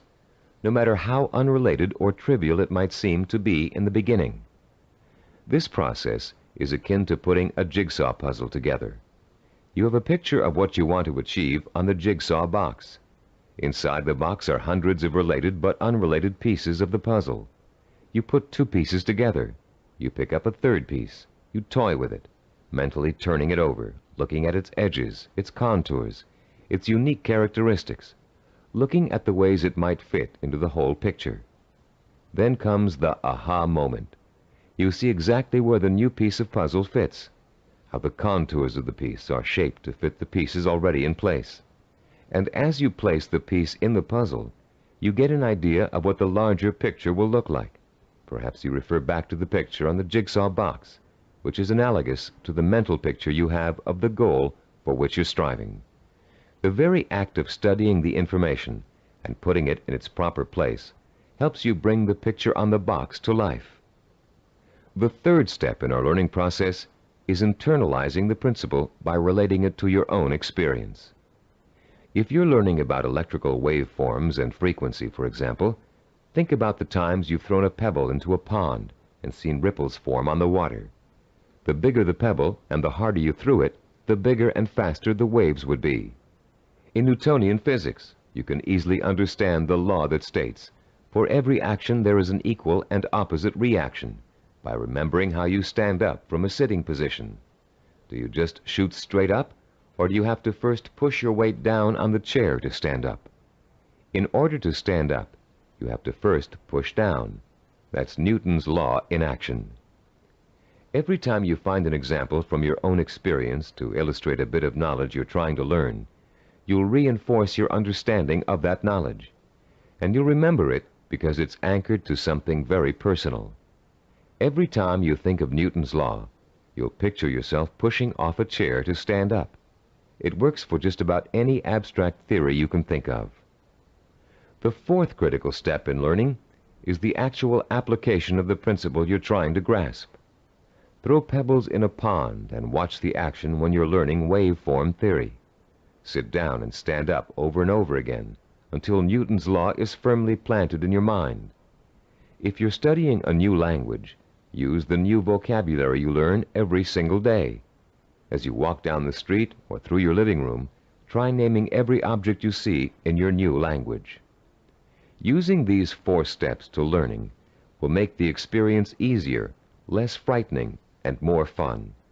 You'll make mistakes just as everybody does, but persistent application of the mega-learning system will pay off in greater understanding, greater memory retention, and a better education overall in whatever it is you're trying to learn. The 4 steps to enhance learning we've outlined here are similar to and related to the 4 stages which make up the process of creativity. Our definition of creativity is taking the knowledge and skills you learn and applying it to the realization of your purpose, vision, and goals. To be creative, you have to be armed with knowledge and skills tempered by experience. The first stage in the creative process is preparation. Creative problem solvers consciously collect all the information they can, gathering tools which will help them solve a problem or get a job done. During this stage, if there's a problem to be solved, the person might be perplexed, but at the same time excited about the possibility of coming up with a solution. Stage 2 is called incubation. Once the research has been done and the necessary information has been collected, the creative person often releases the problem and turns to something else, including rest, relaxation, or physical activity related to the problem. During this stage, the knowledge begins to reform itself below the level of consciousness, shifting and realigning until it becomes a whole. During this stage, tantalizing flashes of insights and glimpses of parts of the final solution may emerge. Stage 3 is called illumination. This is the moment of discovery. It is the point in time where all you have learned and experienced has been distilled in your mind. The solution or inspiration springs forth almost miraculously. Miraculously, if you don't recognize how much preparation and groundwork you've already laid in stage 1. Often this stage is accompanied by an overwhelming feeling of certainty that says, yes, this is the piece of art I want to create. Or yes, this is the product idea I want to explore. Stage 4 is called verification or revision. This stage takes place again on a conscious level. The details of an experimental process, if you are a scientist, must be worked out. If you're an artist, you must decide whether this picture will be painted in watercolor or oil. This stage involves visible work and rational thinking. It involves drawing from your base of knowledge and fundamental skills to make your work conform to the vision of your creative insight. As you can tell, the knowledge and skills you acquire are the tools for the creative process.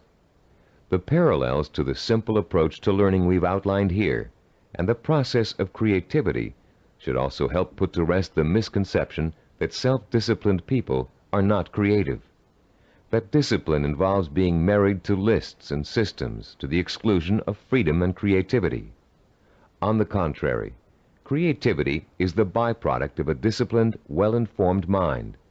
A mind that is using its storehouse of knowledge to solve problems and achieve goals. The more you learn, the more creative you can become.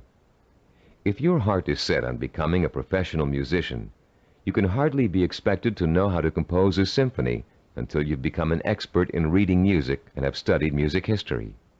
If you want to become a heart surgeon, you can't expect to pioneer new techniques in heart surgery until you've thoroughly mastered all the existing techniques. If you want to start a business, you must first study how other businesses are run, and then make your own decisions about how your company will work. If the realization of your vision requires the mastery of new knowledge and skills, I hope that learning will now be a stepping stone rather than a barrier to the creative realization of your goals. In our next and last session, you'll learn how to develop the twin pillars of the self-disciplined character, persistence and perseverance. And you'll be well equipped to begin your long and fruitful journey towards the goal you've chosen as your most important ambition. I'd like to begin this final session with two true stories that illustrate the value of persistence and perseverance in any of life's endeavors. The first story is about a mountain climber named Don Bennett. After successfully scaling 14,000-foot Mount Rainier, one of the highest mountains and most difficult climbs in the United States, Don Bennett was interviewed about the experience by a local reporter. "How did you do it?" the reporter wanted to know. "How did you keep going for 14,000 feet and not giving up?" Bennett thought for a moment before answering. Then he spoke slowly, trying to get the reporter to understand the mental process that led him to the peak of that mountain. "Starting months before the climb," Bennett said, "I created a vision of myself at the top of the mountain. That vision was so real that I could actually feel the cold wind blowing in my face, and I could see the spectacular mountains and valleys all around me. I saw and felt this vision 100 times a day. It inspired me. It motivated me. It kindled my determination to see the climb through to the end. During the climb itself," he continued, "I drew upon my vision for inspiration. When the going got tough, I saw myself at the top of that mountain just as clear as could be. And then finally, I reached my goal and my vision became a reality." The reporter was impatient with Bennett's explanation. Yeah, he said, "I've heard all that vision stuff before. But that doesn't explain how you did it. You're an amputee. How did a one-legged man climb a 14,000-foot mountain?" Don Bennett looked the reporter straight in the eye and said quietly, "One hop at a time. My vision became a reality, one hop at a time." Our second true story takes place during the last few weeks of World War II. Don McCall was a seaman on the Navy ship Indianapolis, which at the time was cruising the Philippine Sea. Suddenly, the ship was struck by Japanese torpedoes, and immediately it began to sink. McCall was asleep below decks when the first torpedo hit. He instinctively grabbed his life jacket and made his way up to the deck as the ship began to roll over. As he launched himself into the churning sea, the ship sank, taking 300 men with her. Another 900 or so had been pitched into the water. "I made up my mind that I was in big trouble," McCall told an interviewer, "and I also made up my mind that I would do whatever I had to do, no matter how painful, to survive." The first thing McCall did was to move away from the other survivors and float alone. He knew about the dangers of mass panic, especially if there was a shark attack, and he knew he'd stand a better chance if he stayed away from the other men. McCall also protected himself from exposure in the blistering sun by keeping a life jacket over his head. He kept a hose on his person so he could retreat underwater in case of a Japanese attack. And most important, he kept in mind the lesson he had learned about the danger of drinking seawater, no matter how thirsty he got. For days, McCall watched men succumbing to mass panic and hallucination. He watched them being torn apart by sharks, while he escaped attack by remaining perfectly still. He watched them drinking seawater and dying of dehydration, while he swallowed his own desire to drink. He watched them dying all around him, while he remained alive. 4 days later, a Navy patrol boat plucked an exhausted 90-pound McCall out of the sea. He had survived 4 days without food or drink in the blistering sun, in shark-infested waters. An incredible feat, and he had proved the power of self-discipline even in holding death at bay. Like mountain climber Don Bennett, McCall never lost sight of his vision, staying alive. He used all his knowledge and skill to make that vision come true. He resisted drinking seawater to get immediate gratification of his thirst, which would have killed him. And he found creative solutions to the problems of exposure to the sun and Japanese attack. Both Bennett and McCall used self-discipline to endure terrible physical hardship and achieve seemingly unachievable goals. Your own goal may not seem as urgent as theirs, but the principle of achieving it remains the same. Through vision, commitment, patience, and creative application of knowledge and skill, you can see your goal through to the end. But the ultimate key to your success is what this session is all about: persistence and perseverance. In this session, you're going to learn what persistence and perseverance are really all about. You'll be taught how to develop both of these critical qualities through the application of 5 simple principles. You'll find out how to turn problems and setbacks, even agonizing situations, into positive learning experiences that will actually bring you closer to the realization of your goal. And you'll understand the value of never giving up, no matter how tough the journey gets or how endless it seems. First, let's define the words persistence and perseverance. Is there a difference between the two? Yes, a subtle one. Persistence means never giving up. Perseverance means persisting in spite of hardships, opposition, and setbacks. Mountain climber Bennett and Navy seaman McCall displayed both persistence and perseverance in their heroic efforts to reach their goals. Bennett had to use his one leg to hop at least 30,000 times to get up to the top of Mount Rainier. McCall had to stay calm and follow a life-saving plan while spending 4 days in shark-infested waters without any food or drink. These men reached their goals because they had already developed the qualities of persistence and perseverance. Now you are going to learn how to develop these qualities too.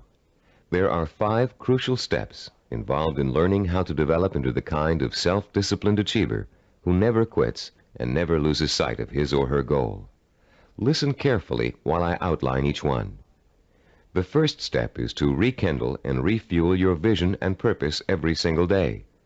Remind yourself daily of the rewards and benefits that await you when you successfully realize your goal. The emotion you draw from these constant reminders of why you're working so hard and giving up so many things will sustain your powers of persistence and perseverance. The second step is to firmly anchor the following attitude deep within your heart and mind. I can achieve anything I set my mind to. Nothing is impossible for me to achieve if I want it badly enough and am willing to pay the price for it. No matter how much hard work it takes, no matter how long it takes, no matter how difficult it is, I can and will achieve my goal. I will never forget that a journey of 1,000 miles begins with a single step. Step 3. Realize that obstacles are going to arise and setbacks are going to occur. Keep in mind that these difficulties are really opportunities to learn. Every obstacle that you overcome, every setback you bounce back from, strengthens your character and makes you smarter and stronger. Whatever you do, don't try to hide from or ignore problems. They never go away by themselves. Meeting challenges squarely and solving problems creatively is at the heart of self-discipline and at the heart of achievement. As Benjamin Franklin said, those things that hurt instruct. When your progress seems blocked, it means that it's time to increase your knowledge and look for creative solutions. This is the fourth step in developing persistence and perseverance. You may be doing the wrong things for the right reasons, and now is the time to find out. Start experimenting with taking different paths to your destination. But whatever you do, don't quit. Most people quit when things don't work out as they planned, or when they realize how much hard work they're going to have to do. Remember, a failure is someone who has not learned from his mistakes. Step 5. Turn your work into fun. Make what you have to do into something you want to do. Working towards a lifelong goal shouldn't feel like a sacrifice, because that goal is what you want more than anything in the world. If you follow these 5 steps faithfully, your long road to success will turn into an exciting journey of knowledge, discovery, challenge, and reward. And for as long as you feel you're making progress, even hard work and minor interferences won't shake you from your purpose. The real problem arises when a major setback occurs, especially if it's unforeseen. A seemingly insurmountable obstacle is often enough to make even the most determined achiever decide that the fight simply isn't worth it. Setbacks make people give up just at the point when they should not. How can you deal successfully with setbacks? How can you learn not to feel like a failure when it suddenly seems that all of your hard work may have been for nothing? There are 5 ways you can turn every setback you encounter into a learning experience, one that will leave you stronger and wiser and more determined than ever to keep working toward your goal. Listen carefully while I outline each one in turn. First, never try to ignore a problem or handicap. Deal with your problems directly. Don't avoid them or try to hide from them. If you want to start a business but can't find people to back you up financially, that doesn't give you the right to plunge into your project with no capital and a lot of ideas for spending money.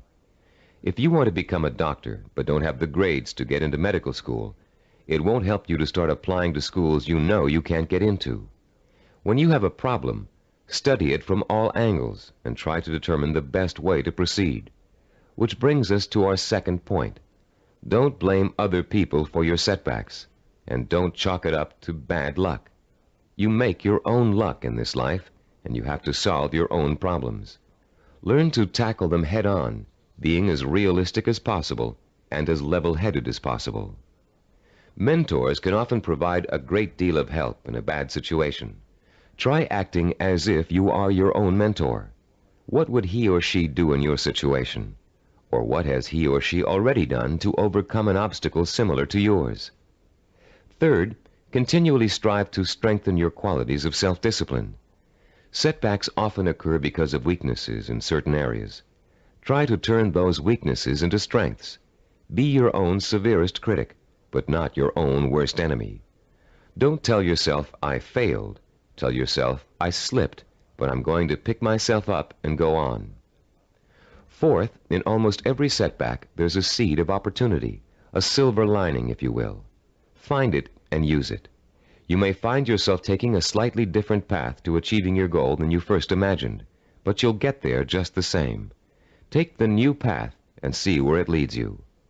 Following this philosophy helps take the emotional sting out of setbacks and is a good antidote for discouragement, and it's a healthier way to react to a bad situation than deciding to give up. Fifth, always remember that no matter how difficult a problem is, or how insurmountable it seems, there's always a solution. A problem is only really a problem if you think you can't solve it. If you take the attitude that every problem has a solution, and you approach your problem with an open and creative mind, you'll find that solution. A young woman we know named Carol Napier was faced with and managed to overcome the kind of setbacks that might make anybody want to give up. Her story is so inspiring that we'd like to end this session with her example of what it's like to be a self-disciplined achiever who never quits no matter what. At 26, Carol had a degree in marketing and a good job as a marketing assistant. With an eye to moving up in the company she worked for as soon as there was an opening for a higher position. Carol had diabetes, diagnosed when she was 12, but had always been able to keep it under control with insulin shots, and had always lived a perfectly normal, relatively healthy life. In the spring of Carol's 26th year, she began having trouble with her eyes. Doctors told her that her diabetes was causing her to slowly lose her eyesight. At first, Carol refused to believe it, but when she began having trouble driving, she realized the doctors were right, and she would have to re-evaluate her job and her purpose in life to deal with the problem of approaching blindness. But before Carol could come up with a solution to that problem, her kidneys also began to fail. Ultimately, she needed a kidney transplant, which was done successfully when she turned 27. Everything seemed to be going fine when a sudden episode of insulin shock left Carol paralyzed from the waist down. Carol recalls wanting to quit then and there. At that point, I just wanted to go to sleep and never wake up. The depression got so bad that I realized I couldn't go on this way. I only had one choice, and that was to get myself out of this. Slowly, Carol regained her strength, learning to walk again with the aid of physical therapy. She rewarded herself for her progress by making a trip across the country alone to visit her parents for Thanksgiving. A trip friends tried to dissuade her from taking, but which proved to Carol that she could still make it on her own. Today, Carol is attending college, studying for a master's degree in rehabilitative education. She has decided to spend the rest of her life helping people face and overcome problems like hers. She is completely blind and still walks with a cane, but that has not stopped her from pursuing a goal many healthy people would find difficult to achieve.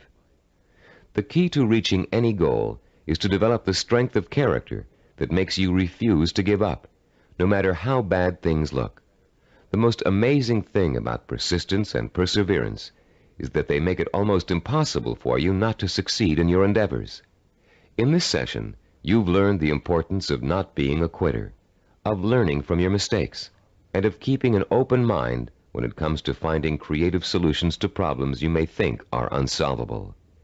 In the next session, we're going to review everything you've learned in the Neuropsychology of Self-Discipline program and give you some tips for developing the lifelong habit of self-discipline.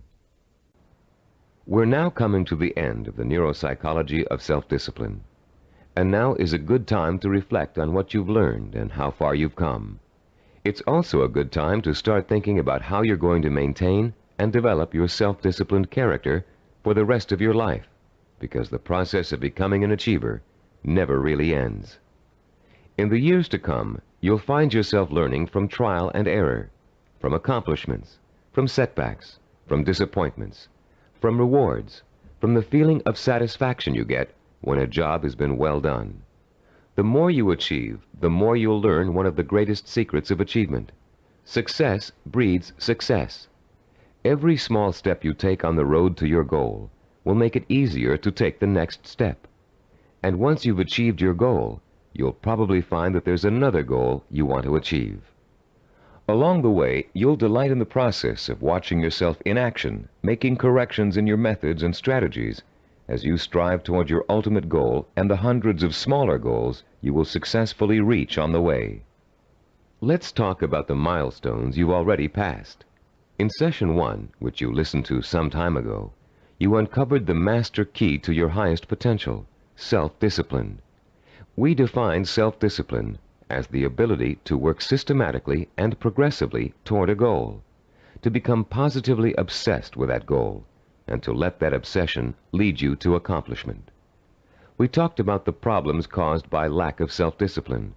We learned about the waste of potential, the drifting from job to job, from relationship to relationship, of the person who has no real sense of purpose and an undisciplined approach to life in general. We also talked about the problems of wanting immediate gratification and how that always leads to failure because it means refusing to pay for success with hard work. There is no other way to be successful except through hard work. The words pay for shouldn't bother you. All accomplishments come with a price tag, just like something you might want to buy. And just as you will save for an item you really want to buy, cutting your budget and making financial sacrifices, you should also be willing to make sacrifices in order to reach your goal. You may have to give up time, recreational activities, other priorities in your life. But it won't be difficult to do, because reaching your goal will become a more important source of pleasure. In Session 2, you were introduced to the 10 characteristics of the self-disciplined achiever. These characteristics served as a model against which you could compare your own strengths and weaknesses. Let's review them quickly now, to refresh your memory and see how far you've come in absorbing the principles of this program. First, self-disciplined achievers have a strong sense of purpose. They have a cause or direction to which they have chosen to dedicate their lives. This cause gives them meaning in their lives and a reason to exist. Second, the self-disciplined seek out positive role models, called mentors, to teach them how to best approach their goal and overcome setbacks and obstacles along the way. Third, self-disciplined achievers use sensory images to provoke the kind of emotion that keeps them working toward their goal for as long as it takes to achieve it. Fourth, those possessing an iron will dwell on the fulfillment of their vision rather than on fear and failure. They have a positive attitude toward themselves and their goal and refuse to let setbacks get them down. Fifth, the self-disciplined achiever has a deep-rooted belief in his or her ability to achieve. This "I know I can do it" attitude is nurtured by their study of mentors and their realization that the only thing that stands between themselves and their goals is hard work and self-discipline. Sixth, self-disciplined achievers have the ability to plan and organize. They know that a goal can never successfully be reached in a haphazard way. They understand that they must map out a blueprint for success if they are ever to realize their highest ambitions. Seventh, they know how and when to acquire the essential knowledge and skills they need to achieve their goals. This comes from the planning and organization work they did earlier. Eighth, self-disciplined achievers have patience. They understand the concept of seasoning and its importance in reaching any goal. Time does not frighten them. Ninth, people who achieve their goals do so through persistence and perseverance. They are stubborn in their efforts to achieve, and they never give up. 10th, self-disciplined achievers have a mature attitude toward pleasure. Rather than seeking any diversion that will temporarily make them feel better, they take the most pleasure in doing the work that will help them achieve their goal. How many of these 10 characteristics did you remember? We suggest you play Session 2 over and over again until you can recall every one of them without prompting. Making these qualities a part of your own personality is what acquiring self-discipline is all about. And the more you listen to them, the more you think about them, the more they will become a part of your own life. In Session 3, we delved deeply into the scientific basis for this program. You learned how the key to success is developing the kind of constant internal motivation that keeps you on course through problems and setbacks, through temporary boredom or fatigue, through periods of doubt or discouragement. And you found out why other motivational programs fail to give you the sustenance you need to pursue your goal for weeks, months, or years. You learned about Dr. Carl Pribram's research into images of achievement and the critical role they play in motivating people to be successful. Dr. Pribram's discovery of the power of sensory-rich images to provoke the drive of motivation made the creation of this unique program possible. In Session 4, we discussed the power of purpose. Here you learn to focus your energy like a laser beam on what you want to accomplish. You learned how your macro or major purpose really could be broken down into a series of micro or minor achievements. You heard examples of how well-known achievers tackled major goals by turning them into step-by-step plans for success that they could deal with one at a time.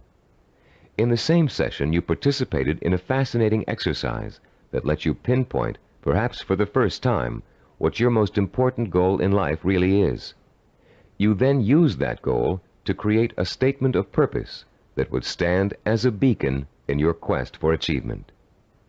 In Session 5, we talked about mentors and role models. You learned about the process of modeling, the basis for human learning. We talked about how models are both a blueprint and an inspiration for our own activity and our own growth. You learned how models help shorten the trial and error process we must all go through before chalking up an accomplishment. You also learned how to choose a role model and how to turn that model into an inspirational but not awe-inspiring figure. You learned the value of realizing that your role model has faults and weaknesses just as you do, but has succeeded in spite of them. In Session 6, you learned how to translate your purpose into sensory images that would fuel your inner fire of determination and ambition. And you learn how to daily reinforce your mental images of achievement, to make them a permanent part of your body and mind. In Session 7, you were introduced to visual network planning. This planning system applies to any endeavor from making a movie to making a run for the presidency. The system works by breaking down what you want to accomplish into logical building blocks. It helps you keep track of your achievements over a long period of time, and is a reward in itself for work well done. In the same session, you learned to become a storyteller. The story was that of your own success. You used your rich powers of imagination and your best verbal skills to detail the steps you took to accomplish your most important goals. In Session 8, you learned about the self-disciplined achiever's attitude toward time. You learned how achievers value patience, how they oppose the kind of quick-fix mentality that leads to general dissatisfaction with life, and how they use single-minded hard work to experience time quickening, a sensation that time is passing much more rapidly than it really is. You also learned about the problem of procrastination, its psychological causes, and the ways in which you can overcome it. You learned why it is considered the single most important cause of failure, and why it's so important for you to develop a do-it-now attitude before you try to do anything else. In Session 9, you learned how to plan to acquire the knowledge and skills you need in order to achieve your goals. You were introduced to the concept of mega-learning, a powerful four-step system that enables you to master any subject, no matter how difficult or complex. You also learned how knowledge is the building block of creativity. You were introduced to a four-step process that lets you creatively channel your knowledge toward the kind of action that will help you achieve your goals. And you learned that your belief in your ability to learn is 90% of the learning process. Finally, in Session 10, you learned how to develop the powers of persistence and perseverance, the critical characteristics that will see you through to the successful completion of your vision and purpose, no matter how long it takes or how difficult it is. You heard several inspiring stories about people who persevered and achieved their goals through extreme hardship and even physical danger. And now, as we come to the conclusion of this program, I'd like to point out that acquiring self-discipline is a never-ending process. There won't come a day when you wake up in the morning and say, "Yes, I'm finally self-disciplined now. There's nothing more I need to do to develop strength of character and determination of will." Self-discipline requires a lifetime of commitment. This doesn't mean you won't develop the habits of self-discipline in a relatively short period of time. It simply means that you must always be vigilant about how you are approaching your goals and what your purpose in life really is. It's all too easy to get sidetracked in something that feels comfortable, but is not what you really set out to achieve. Every small victory will become a cause for celebration, and a chance to renew your faith in your own ability to achieve whatever it is you want in life. And as you achieve it, you will find yourself becoming the kind of person you've always admired, the kind of person who could pursue a goal so single-mindedly, so stubbornly, and so patiently that he or she could not help but achieve it. I'm Richard Gebhardt. Thank you for joining me in this Cybervision program. This is released for the sake of education. This is a brief key insight about all the concepts of the book. We provide free audiobooks, key insights, summaries, and brief study notes on the concepts of the books. So make sure to subscribe and become a part of our family.